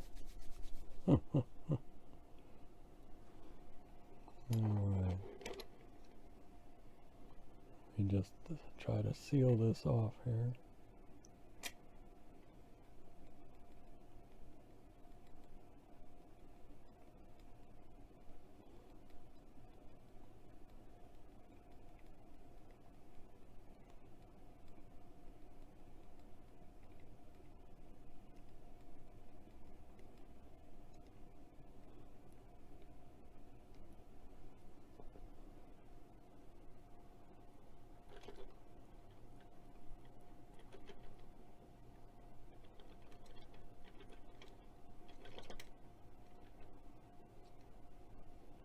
Okay, I think we're all set to put her up on the rails once again and download our app to our phone and see how we did. We get any noise out of it or not? I think we're almost there. Then the next thing I'll be doing is putting our wiring harness back in. That'll come out this side of the locomotive, or the tender. So,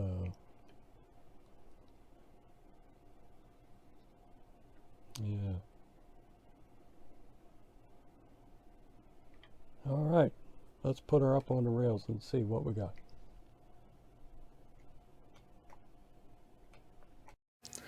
Okay, we're up here on the layout. Got the tender sitting here. Got the power ready to go onto our rails here. I think I'll start the tender up first. Here's our Blunami app here on our phone. Now it says first time you activate it, it'll go through an update process.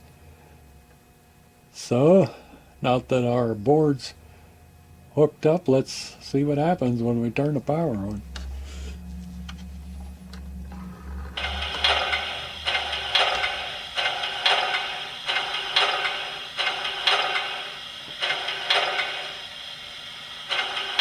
Oh, that's pretty cool. Air compressors. Alright, let's hit our Blunami and see what happens.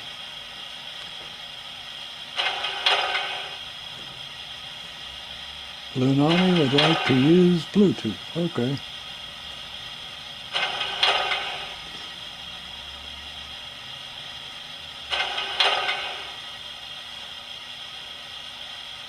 I guess we hit connect. Yeah.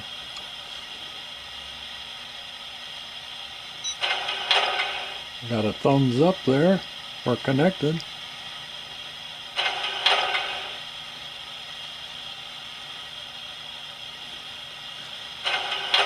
I don't see it doing anything yet.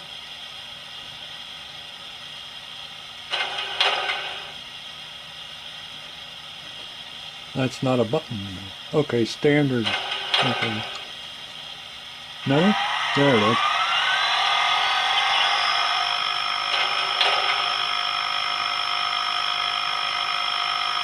Oh, that's awesome.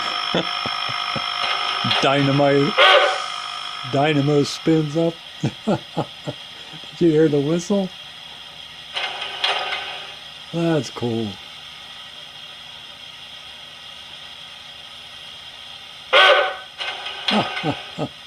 That's the short whistle.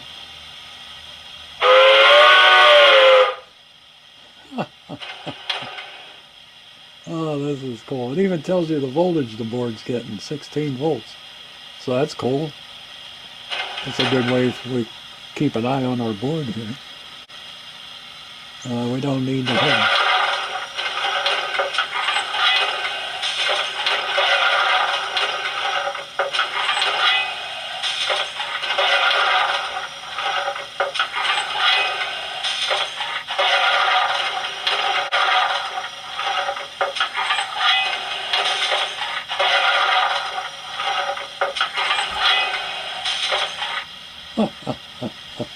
That is cool.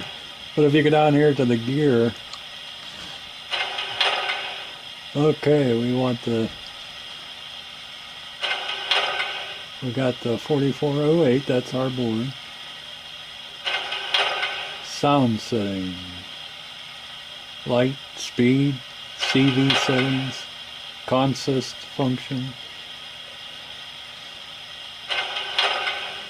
Alright, let's go to sound setting. Locomotive nickname, we can change that later.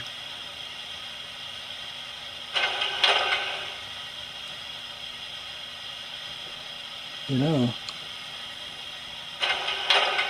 main sound there.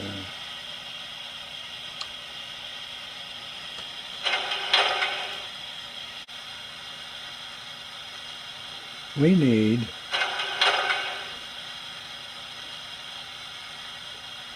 for a Hudson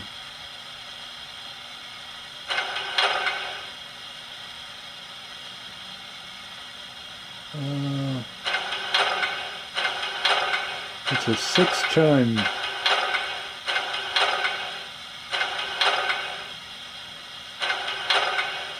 locomotive on a Hudson.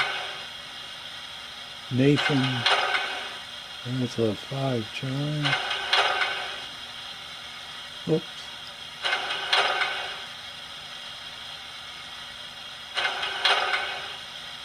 Quincy.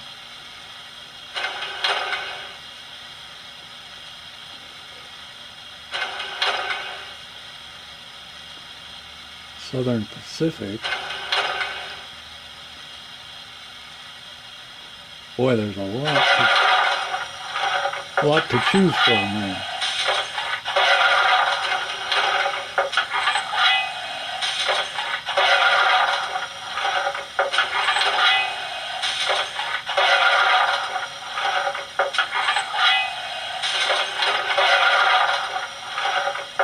Okay.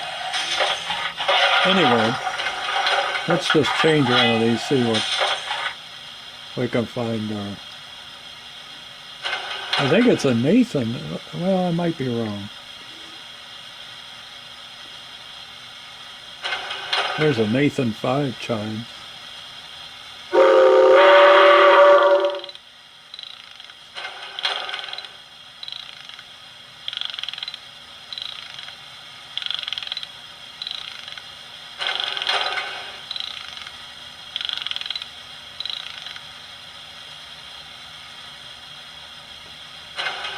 I don't know what that clicking noise was.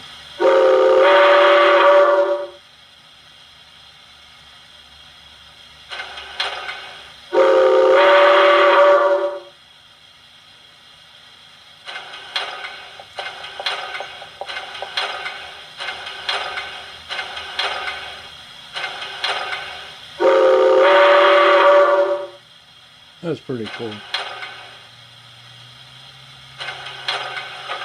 Let's see, our volume on that's way too high, I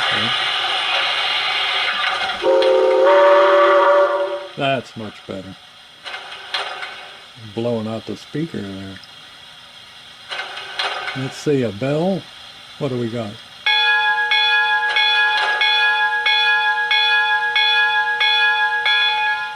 That's cool. Air pump, cross compound, that's okay. Couplers. Uncouple, dynamo, auxiliary whistle.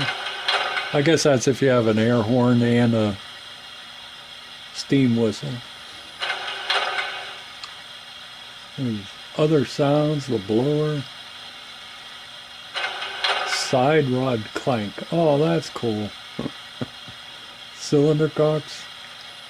Train brake apply, release. Independent brake apply, brake release, snifter valve even. Wow, they really went a lot on it. Johnson bar, reverser, safety valve popping on, blow down, water stop, injector. Oh my goodness, there's so many things. Emergency brake. Well, this is gonna be fun. Our boards are lit up, both of them now. There's a little blue light on the up there on the Blunami board. Our red light's on our converter board, working. Oh, now this is just too awesome.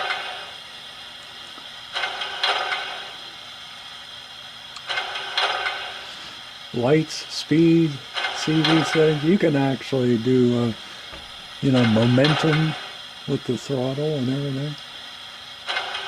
Well, at least we know the sound system is working on this.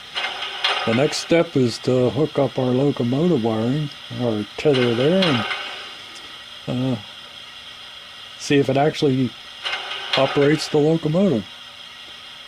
So let's get busy on that. Directional lighting, tactile throttle. Oh yeah, you can turn that on so you can actually feel a vibration as you're increasing and decreasing the throttle.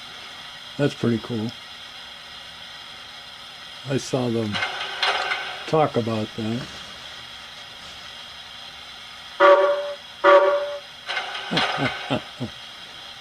I don't know what bell the Hudson used. I'll have to look it up.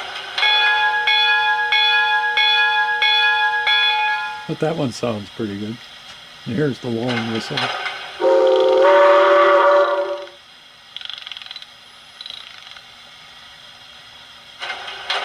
Oh, what that little clicking is at the end of the whistle.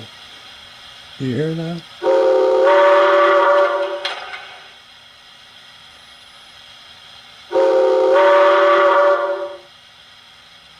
Okay, now it's not doing it. Must have been something. I don't recognize it though. Alright. We're so close. I know I keep saying that. And 30 minutes later I'm still working on it. But this is pretty cool, don't you think? Alright, so let's get busy.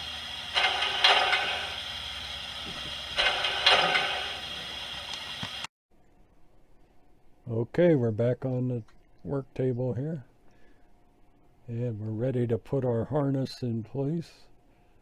So I marked the harness with a black marker on this white section here. That'll just give us an indication where our tether needs to go so we can leave enough room to get to the locomotive. Alright. So this white wire here, that's our chassis from our locomotive. So we'll tie that into the chassis of our tender here. And then the one opposite to that is going to go to our black wire, which is our roller pickup on the tender. And this is the roller pickup of the locomotive. Now the two center wires here, these two here, on our wiring harness, the way they should be wired is the pin closest to the engineer side of the locomotive should be our positive. So that would be this one right here. Okay. The locomotive's going to be hooking up here to our drawbar, so the engineer's side. Alright, and then the other side would be the negative. But we'll double check that on the motor. Alright. So let me decide how we're going to wire this here. I think what we'll do is we'll bring our white wire over here. We'll tie in right about here.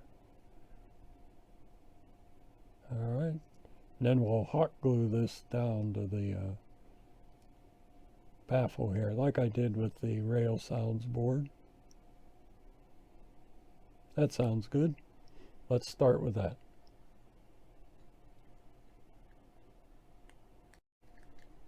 So then if we that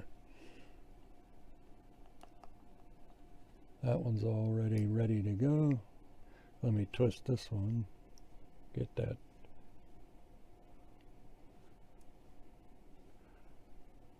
All right.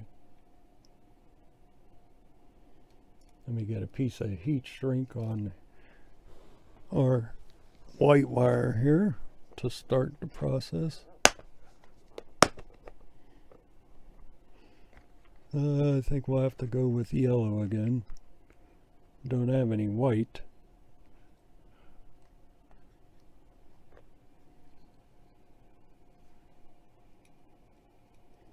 So we'll just slip this on here.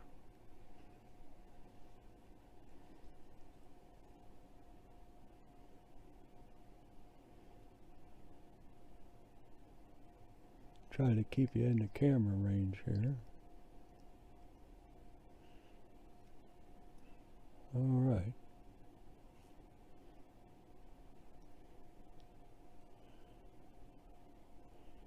So there's that one. So let me get a mark here on our wire where we want to strip it.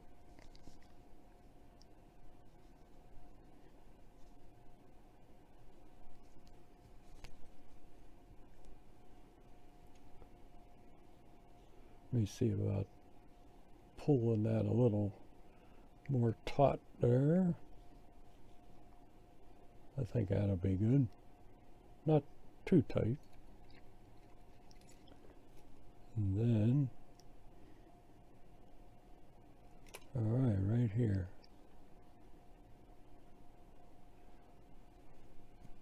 So we'll get our wire strippers.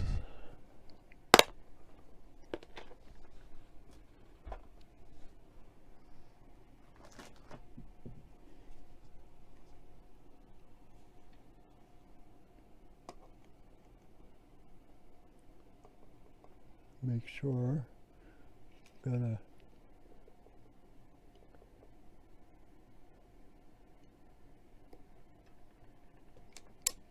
there we go.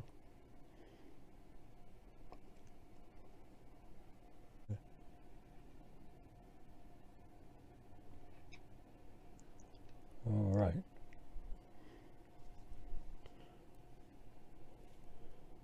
So let's wrap this around here.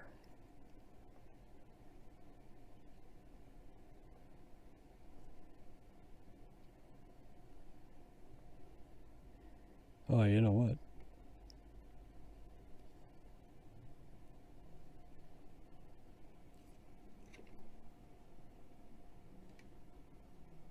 Can't use that. All right, so let me get this wrapped around.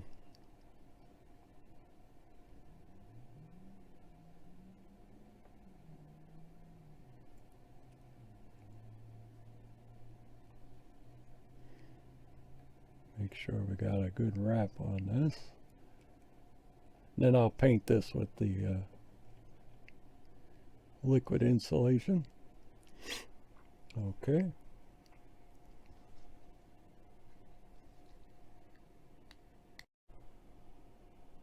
All right, let's get a little bit of flux on our wire here.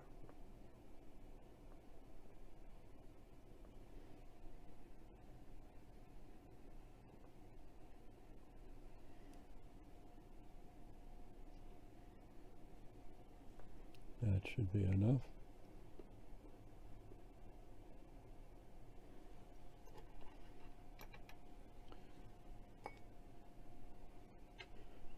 All right. You in the picture here? There we are.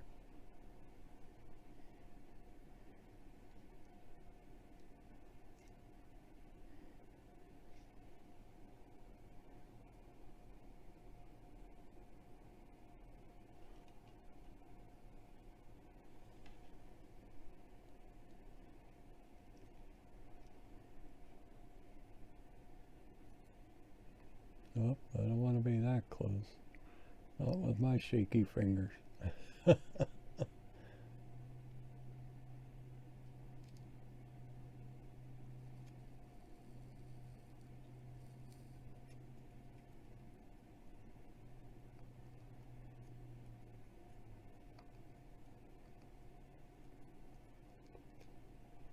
right. Looks like a good joint.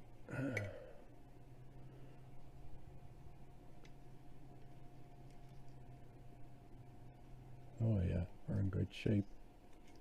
Good shape.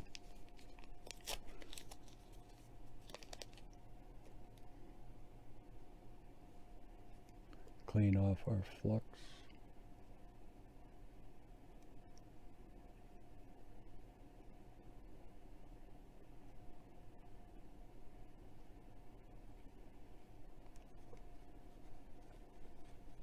Got a little bit on our baffle there.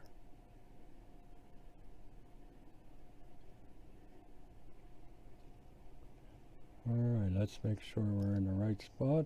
There's our black mark, leaving us enough.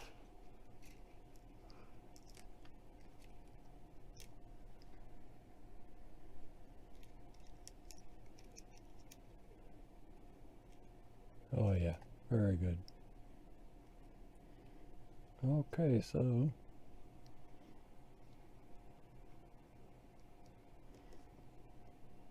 get those down out of the way.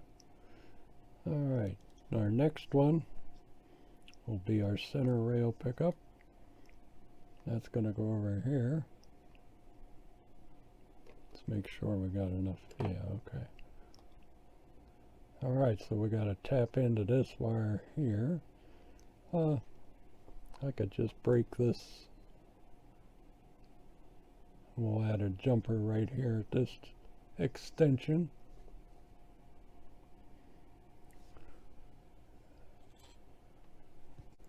These might do better.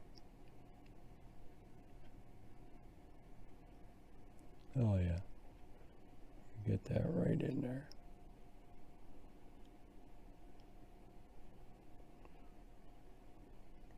As long as I don't stab myself with the scissors.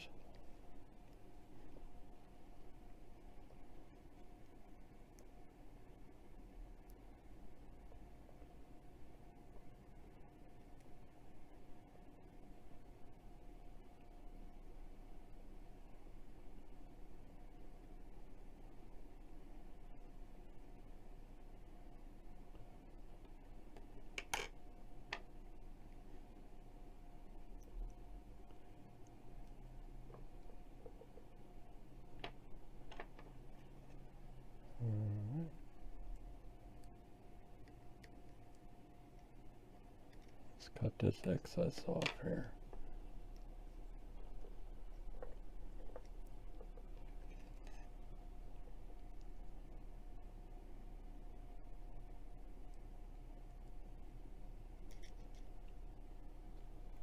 There we go.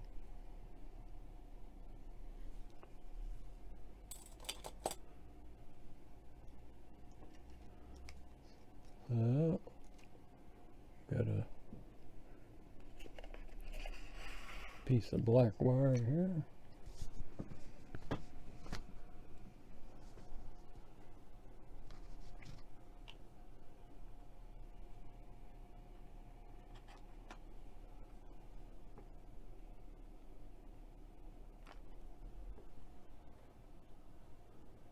See how much we need.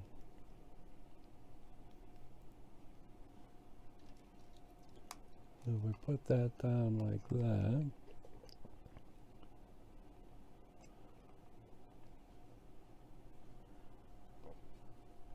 Let's see. Yeah, we'll just leave this wire the way it is. We can deal with the extra.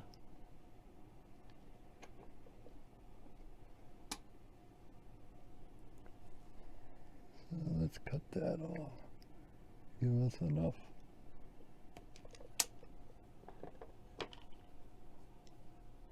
All right.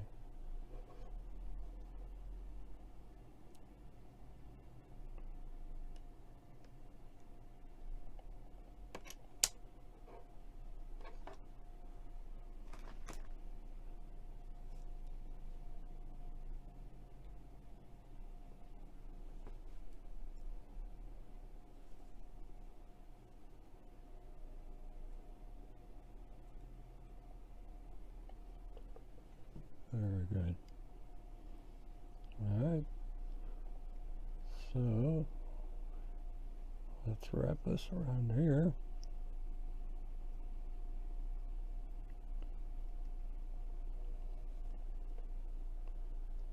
We'll paint this with the liquid once again.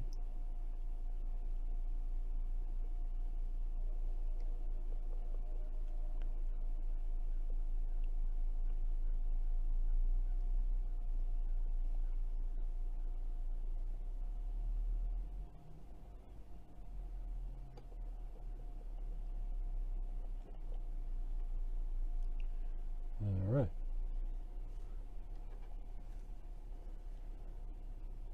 Just put a touch of flux on there.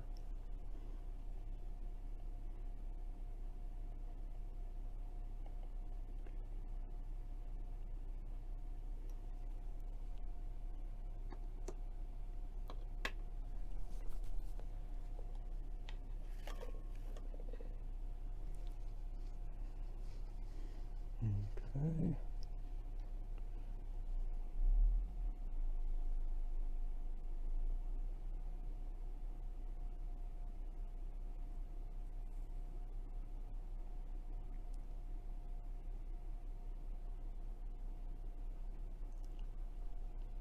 I think we got it.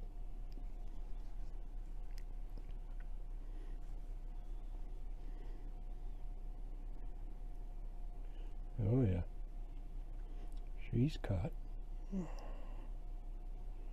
Get our flux off of there.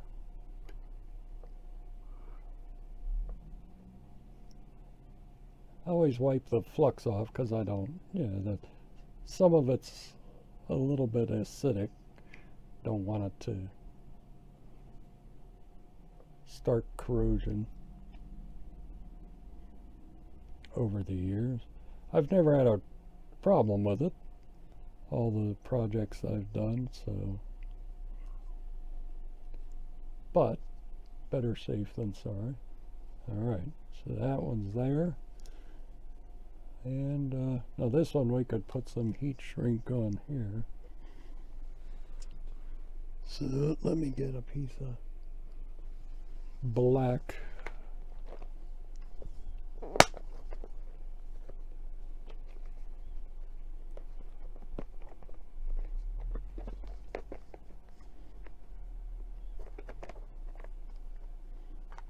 All right.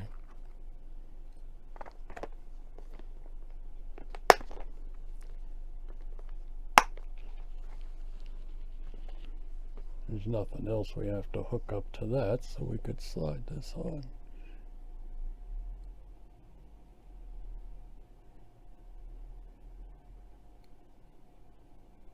I hope I'm keeping you in the camera good enough here.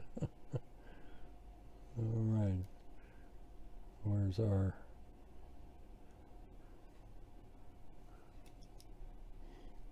Okay.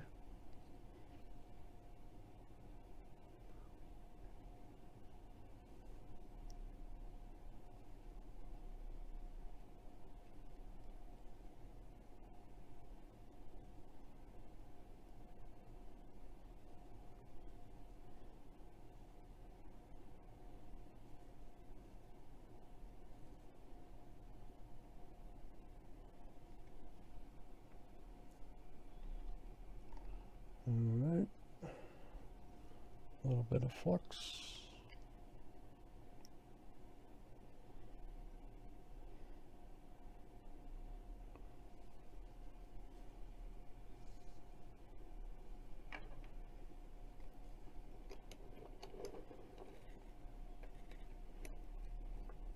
I was just about out of the picture there, wasn't I? We're back in shape there.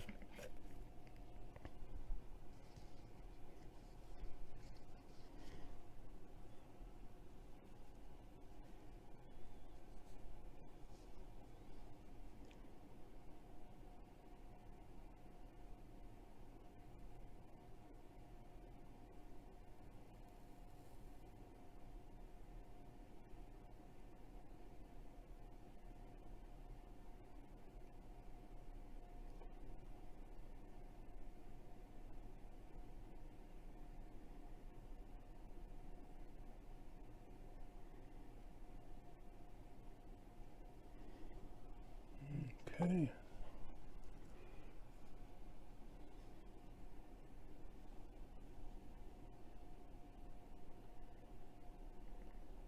Oh yeah, good joint.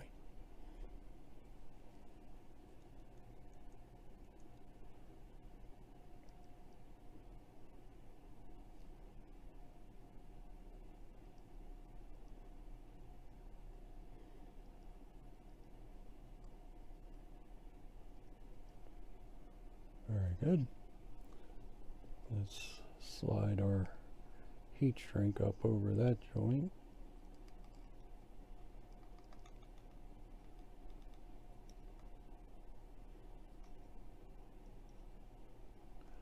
Thusly,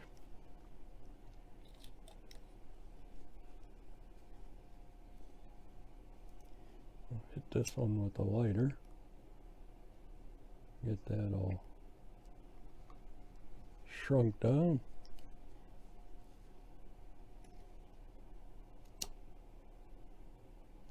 There we go. Okay.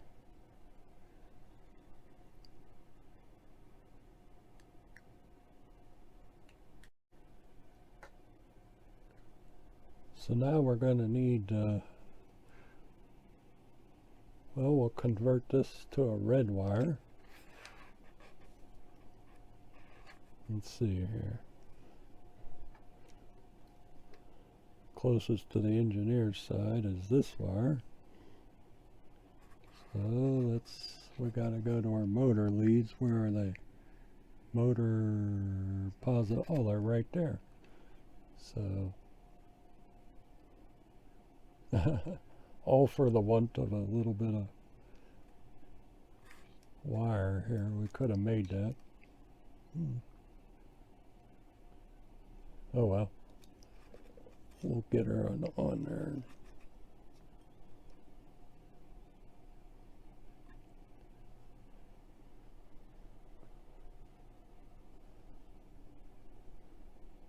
Let's make sure. That's gonna go there. Yeah, alright. Always leave a little extra.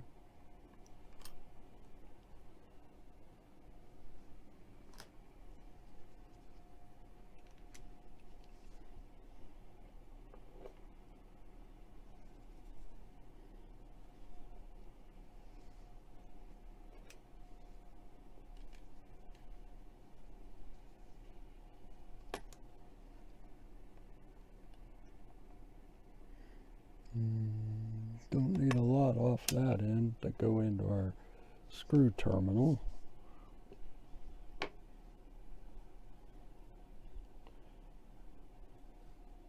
But we'll take a little more off this end so we can make a nice joint. There we go.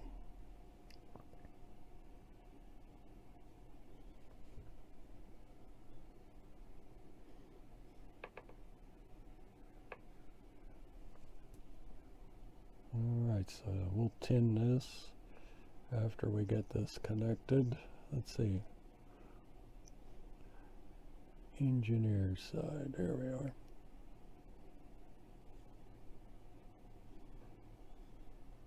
Get this out of the way.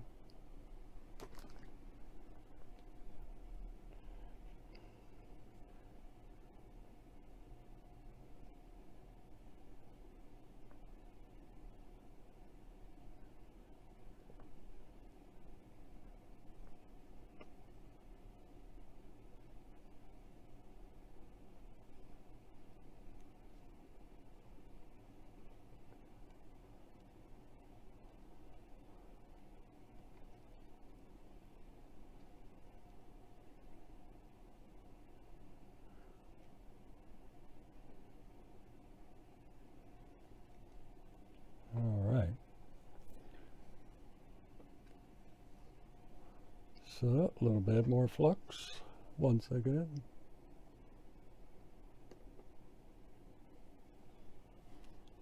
We'll put it on here so we can tin that. And we'll put some on here.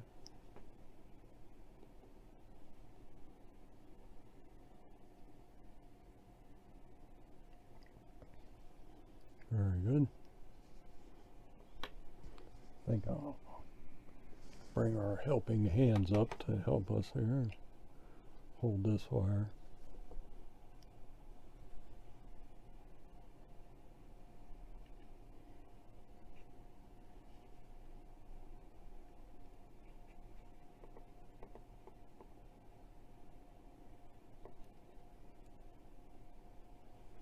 There we go.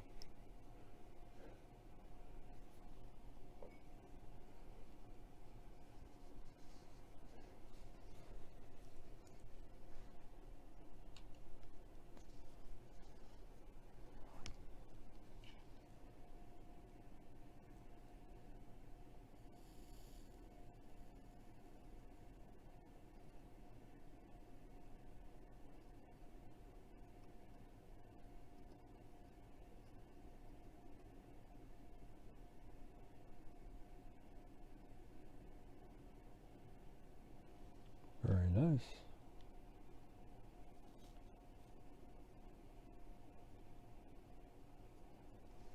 Very nice.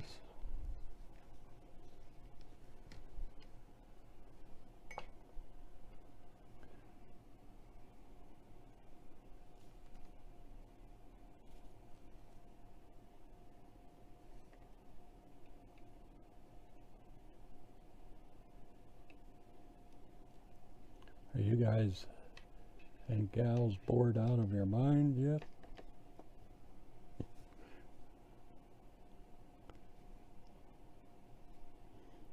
All right. So now we need a little piece of red. Do I have anything laying around? Oh yeah, here's a piece.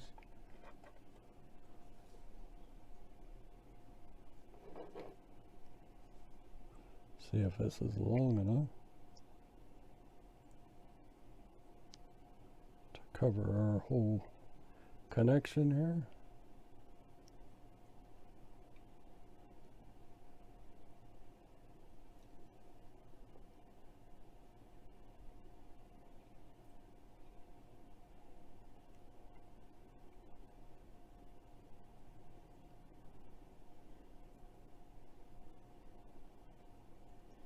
And we gotta snip off a little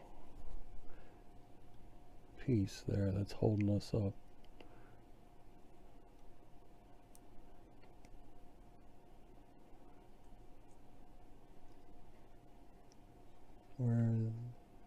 Okay. That's a little bump out right there. And let's see.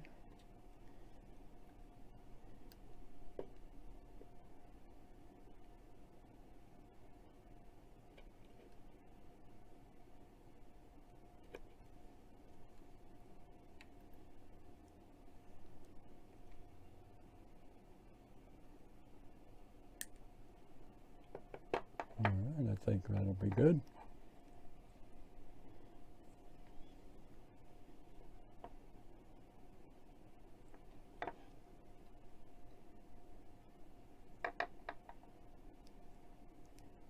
There we go. Very nice. Very, very nice.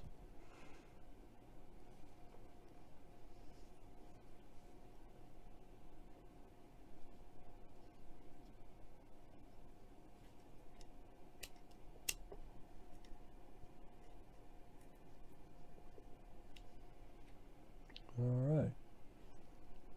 So that's nice and shrunk.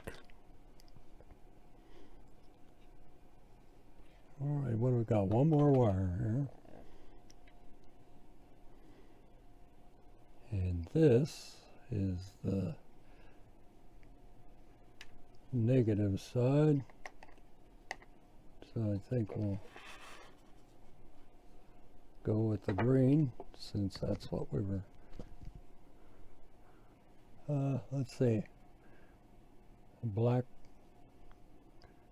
okay, or red. Yeah, let's go with the green.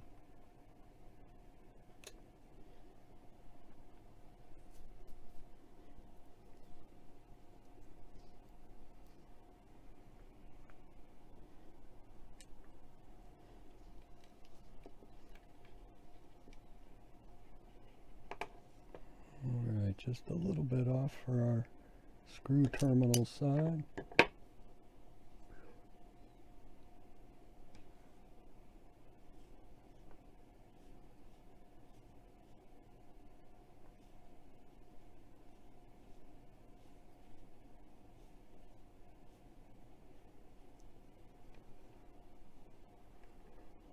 Little extra to work with on the splice side. There we go.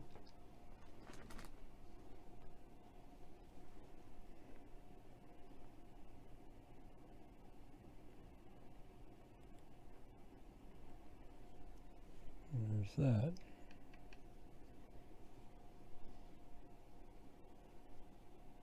Alright. Let's grab our last remaining wire here. Get that on the fireman's side.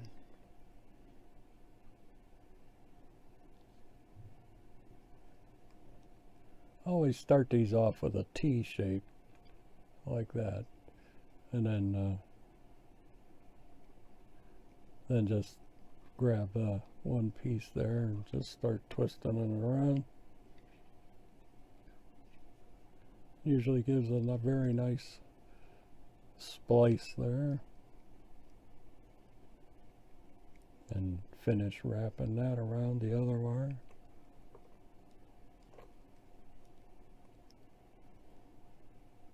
As opposed to what you'd find under a wire nut, that kind of connection. All right.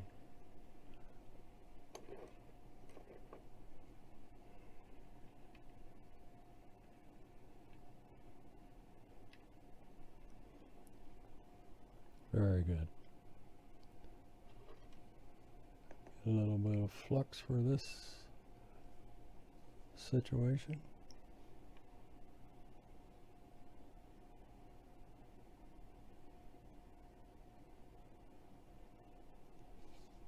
And on the end of our wire.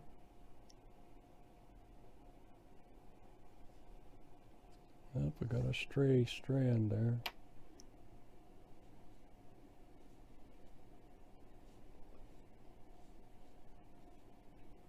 There we go. Recoat that with the flux.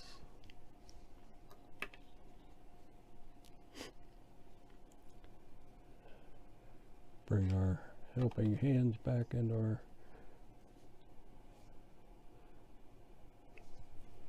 mix here.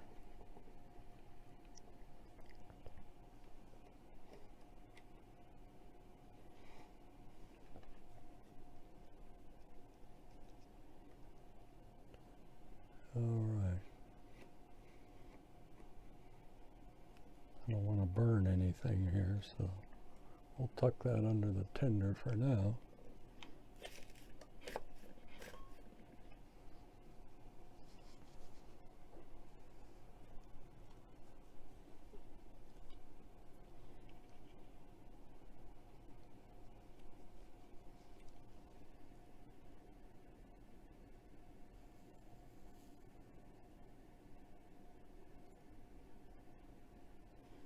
Very nice.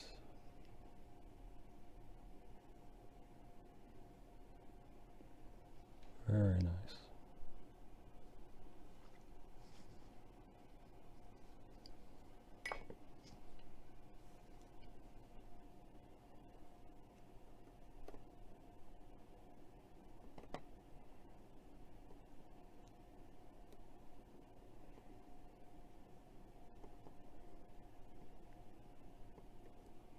All right.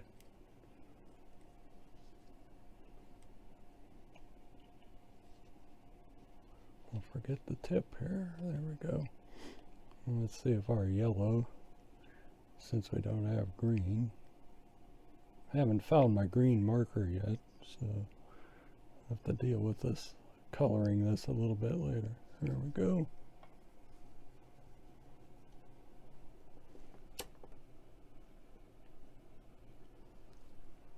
Excellent. All right, I think we're in good shape here.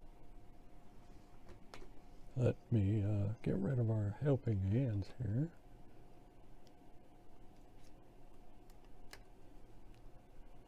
Set that aside for the moment. All right.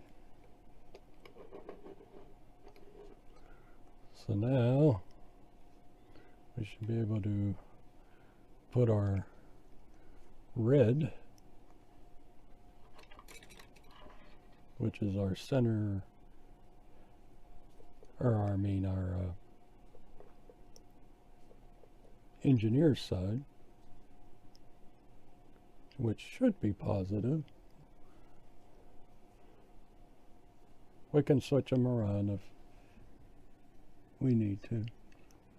Okay, so here's motor positive.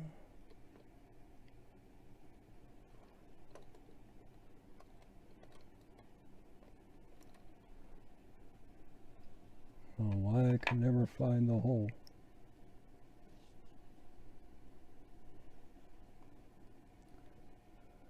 Sounds like a personal problem to me.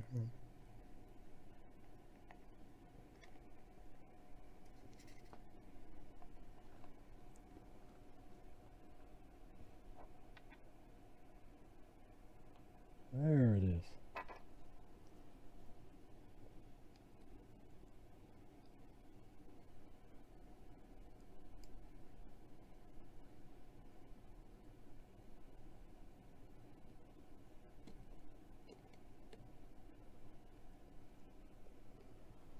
Alright, and then our negative side,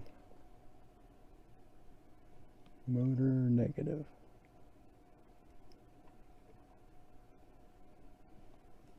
That's gonna go there.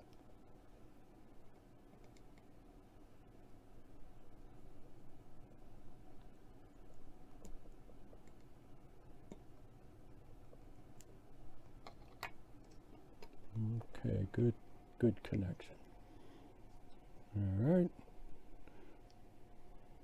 Then I gotta coat this.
All right, we'll let that set up.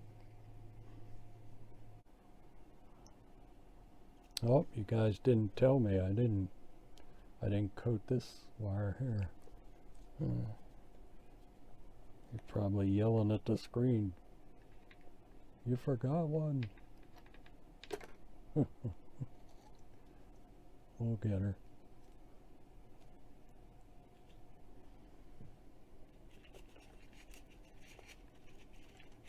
We'll get her.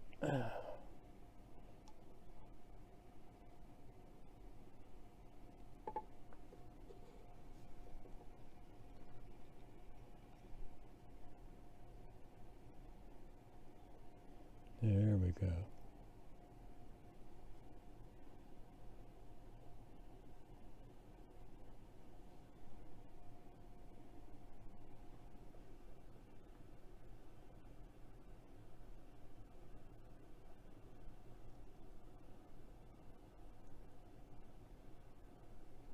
Alright, that'll do that.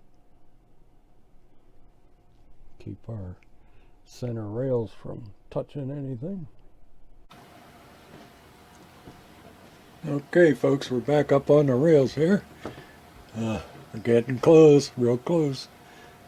I'm getting very anxious. So we've got our tender up here.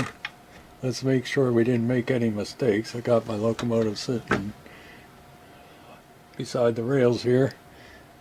So when we're ready to hook that up, we can do that. Let me turn it on here.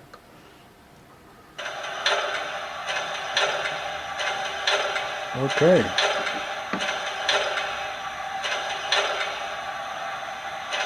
Let's connect to our app here. I don't know if I really showed you that. I already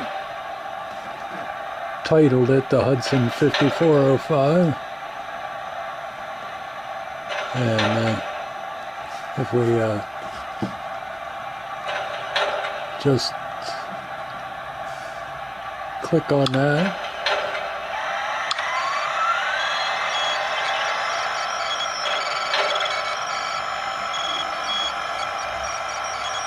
I heard that. All right, we're all connected. Excellent. So we didn't mess anything up when we were wiring our stuff here, so all right.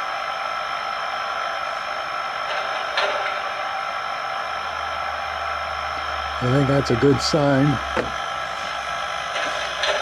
We should be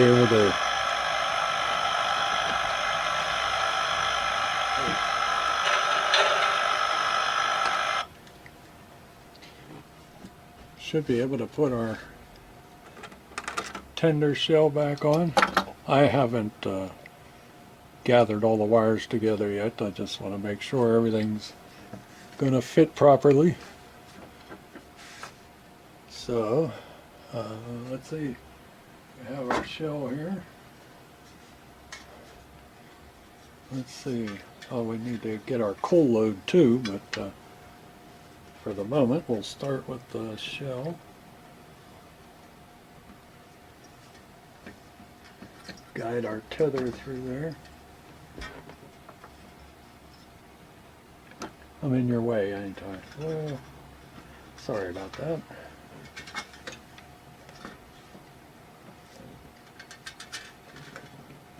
Alright, let's make sure all our wires are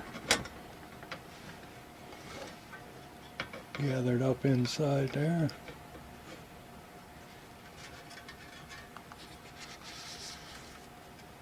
Push this one out of the way.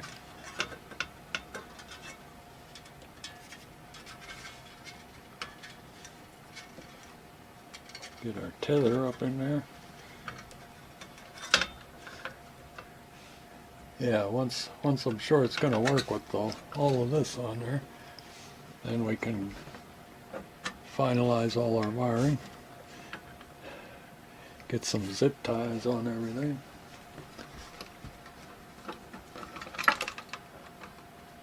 Okay.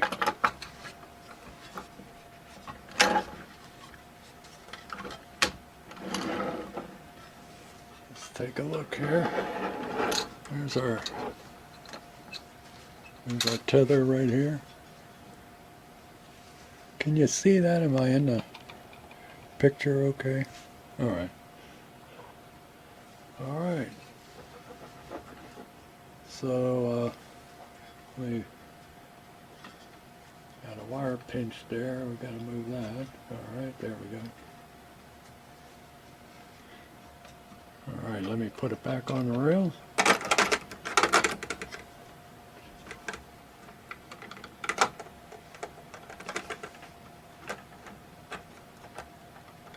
Not quite in position there. There we are.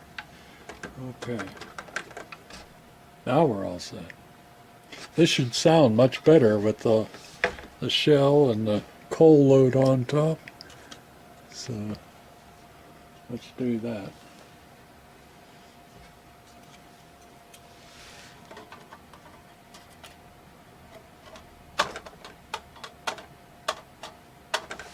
There we go. All right. We're getting close to the moment of truth here.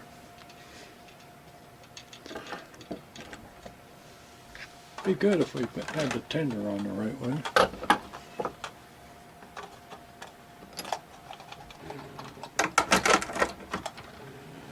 There we go.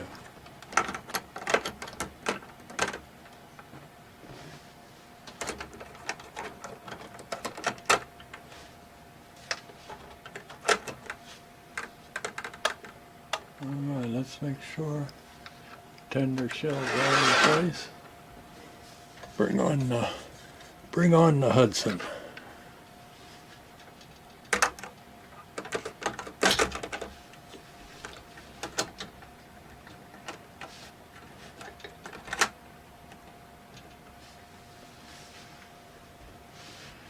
Alright. Hook up the tether.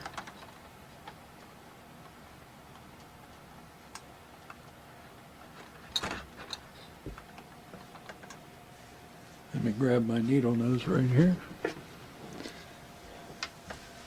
That gap's a little too small for my curled up fingers.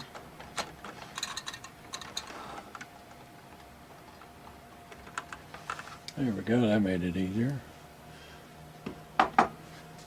Got our drawbar into place here.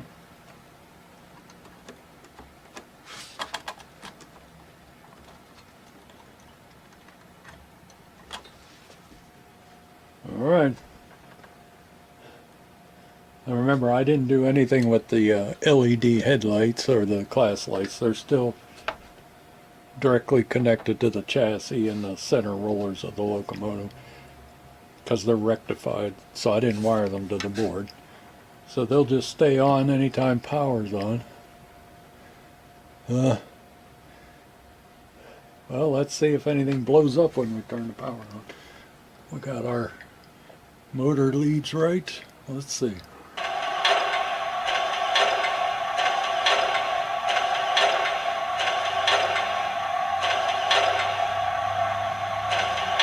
So far, so good.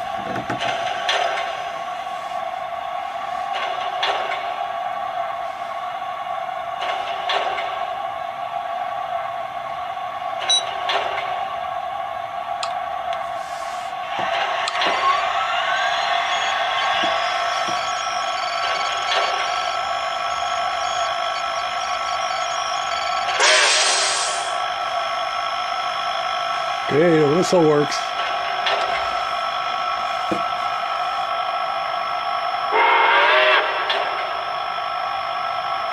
That's cool.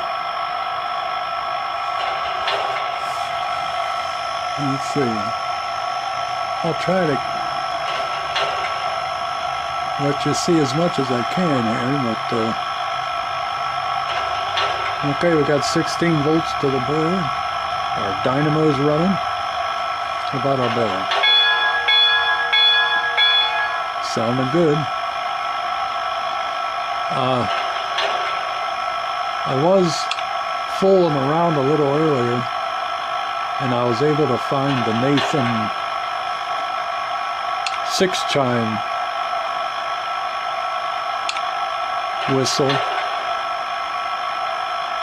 So we got that, the Nathan step top 6-chime whistle. I got a heavy brass bell. I put the exhaust chuff on heavy 3 to start. I don't know what it's going to sound like, but we'll see. What else did we do? Not much else. I just wanted to make sure that whistle is the most important thing. Oh, I did turn on the momentum. So what we should see is a coasting action when we hit the brakes, or a slow takeoff when we start from a standstill.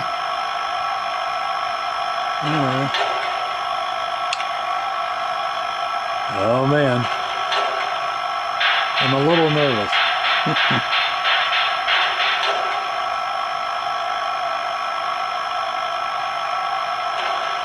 All right, let's see.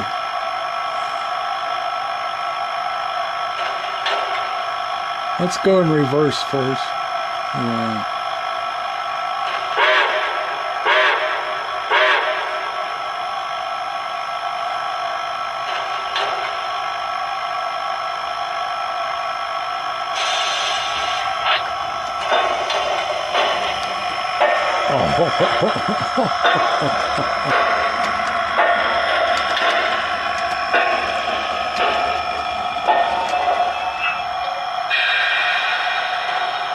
Did you hear that brake squeal? That's cool. Ah, this is so cool. Put her in forward.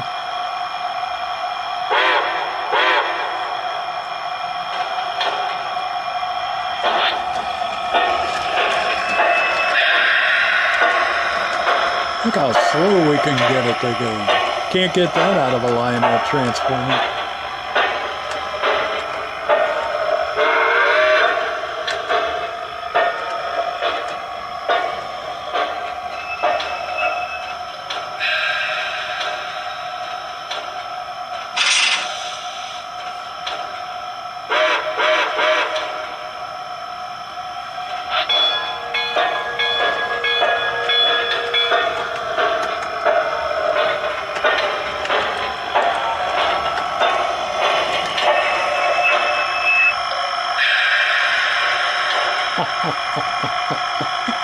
Oh man, I'm loving this.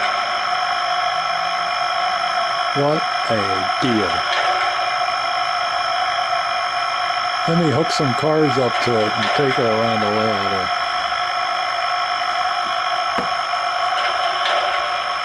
Let's see.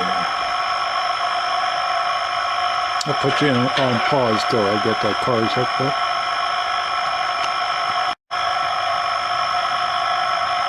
Okay, I got our consist hooked up here.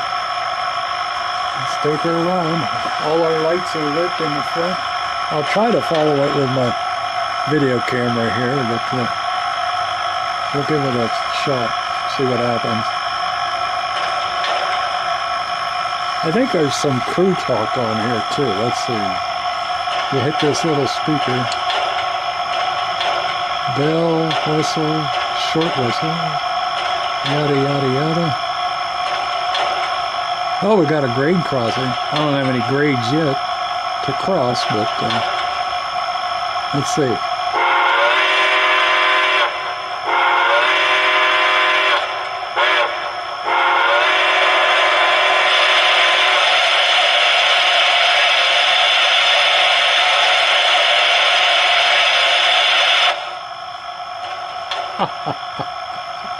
Oh, this is so cool. It's a little loud. I can crank that down. I think I might invest in a better speaker, but this one's doing good for now. Oh, that's so cool. Let's see. Ash dump, fuel loading, water stop, wheel chains, injectors. Here. All aboard! All aboard!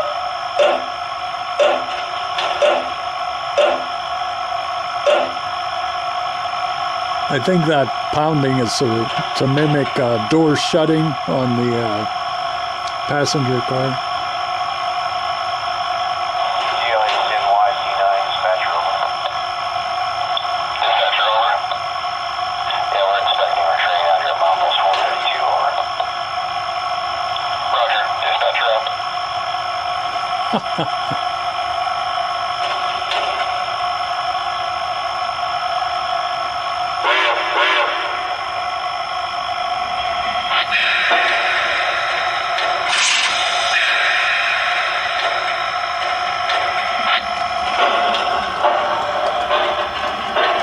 Oh man.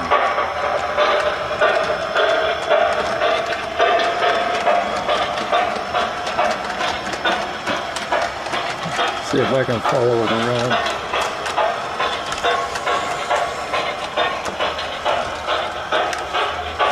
Without too much shaking.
You hear the side rods clanking?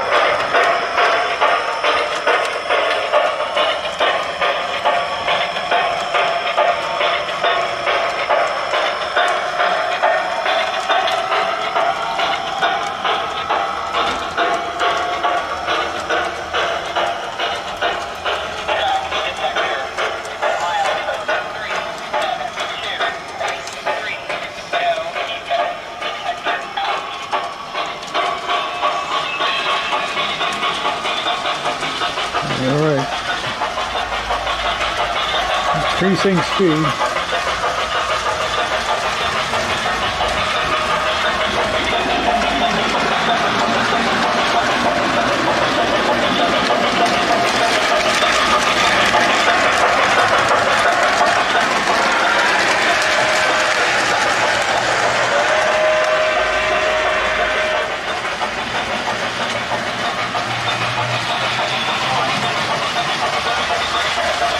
I'm going to shut the power off to it, see how those squeaks and squeals on the brakes.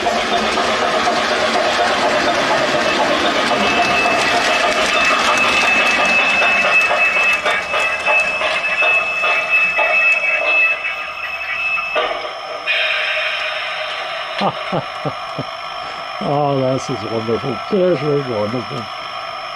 Yeah, the momentum works great. Yeah. Forgot to blow the horn or the whistle. Man, that is so nice to be able to just start off so slow. Look at that.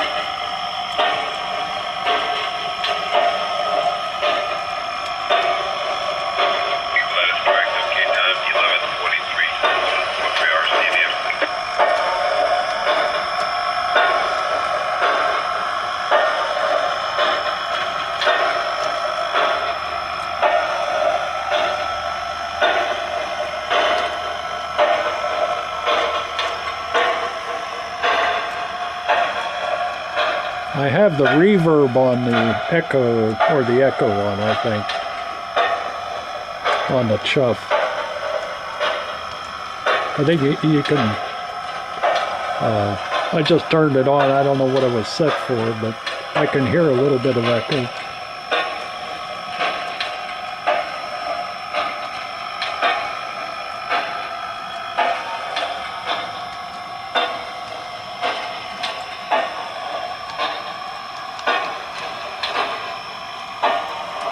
Detector, milepost 47.2, no defects. Repeat, no defects. Out.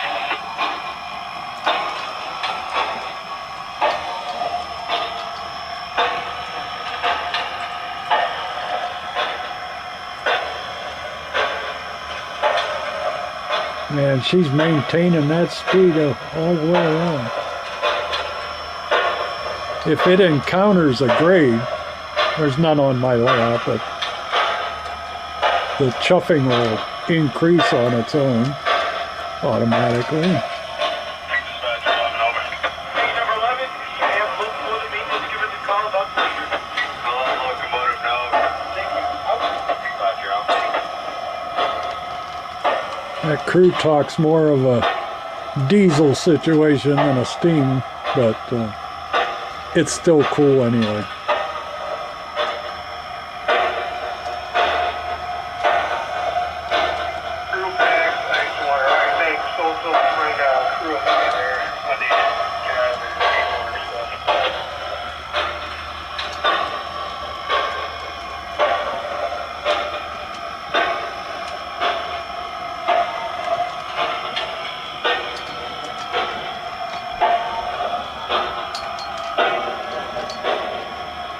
Sorry, I'm trying.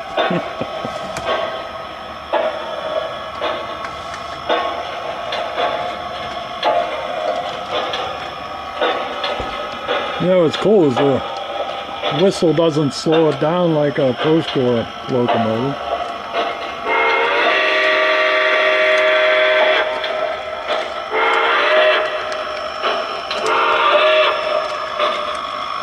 Scotcher 86, Amtrak 5 over. Amtrak 5 over. For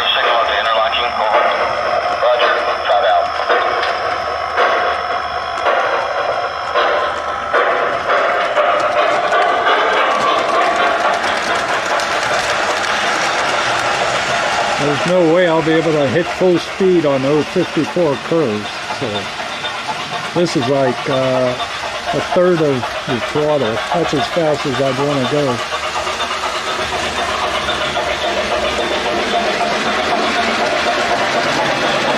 Turned it off.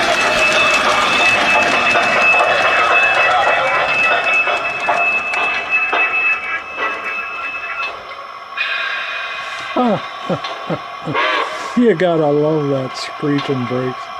Oh man. Well, I think we have a successful project here. So I'll just go ahead and tidy up the wires and put her all together. So that's it for this project. On to the next one. I don't know what I'm gonna do next.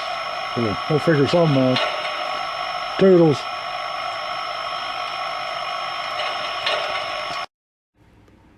So here's a picture of the final wiring, and I did zip tie everything and hot glued the wiring harness down to the speaker baffle. And one last note, I turned the power down from the converter board into the Blunami board. I turned that down to 12 volts, and everything's working perfectly at that maximum voltage going into the Blunami board.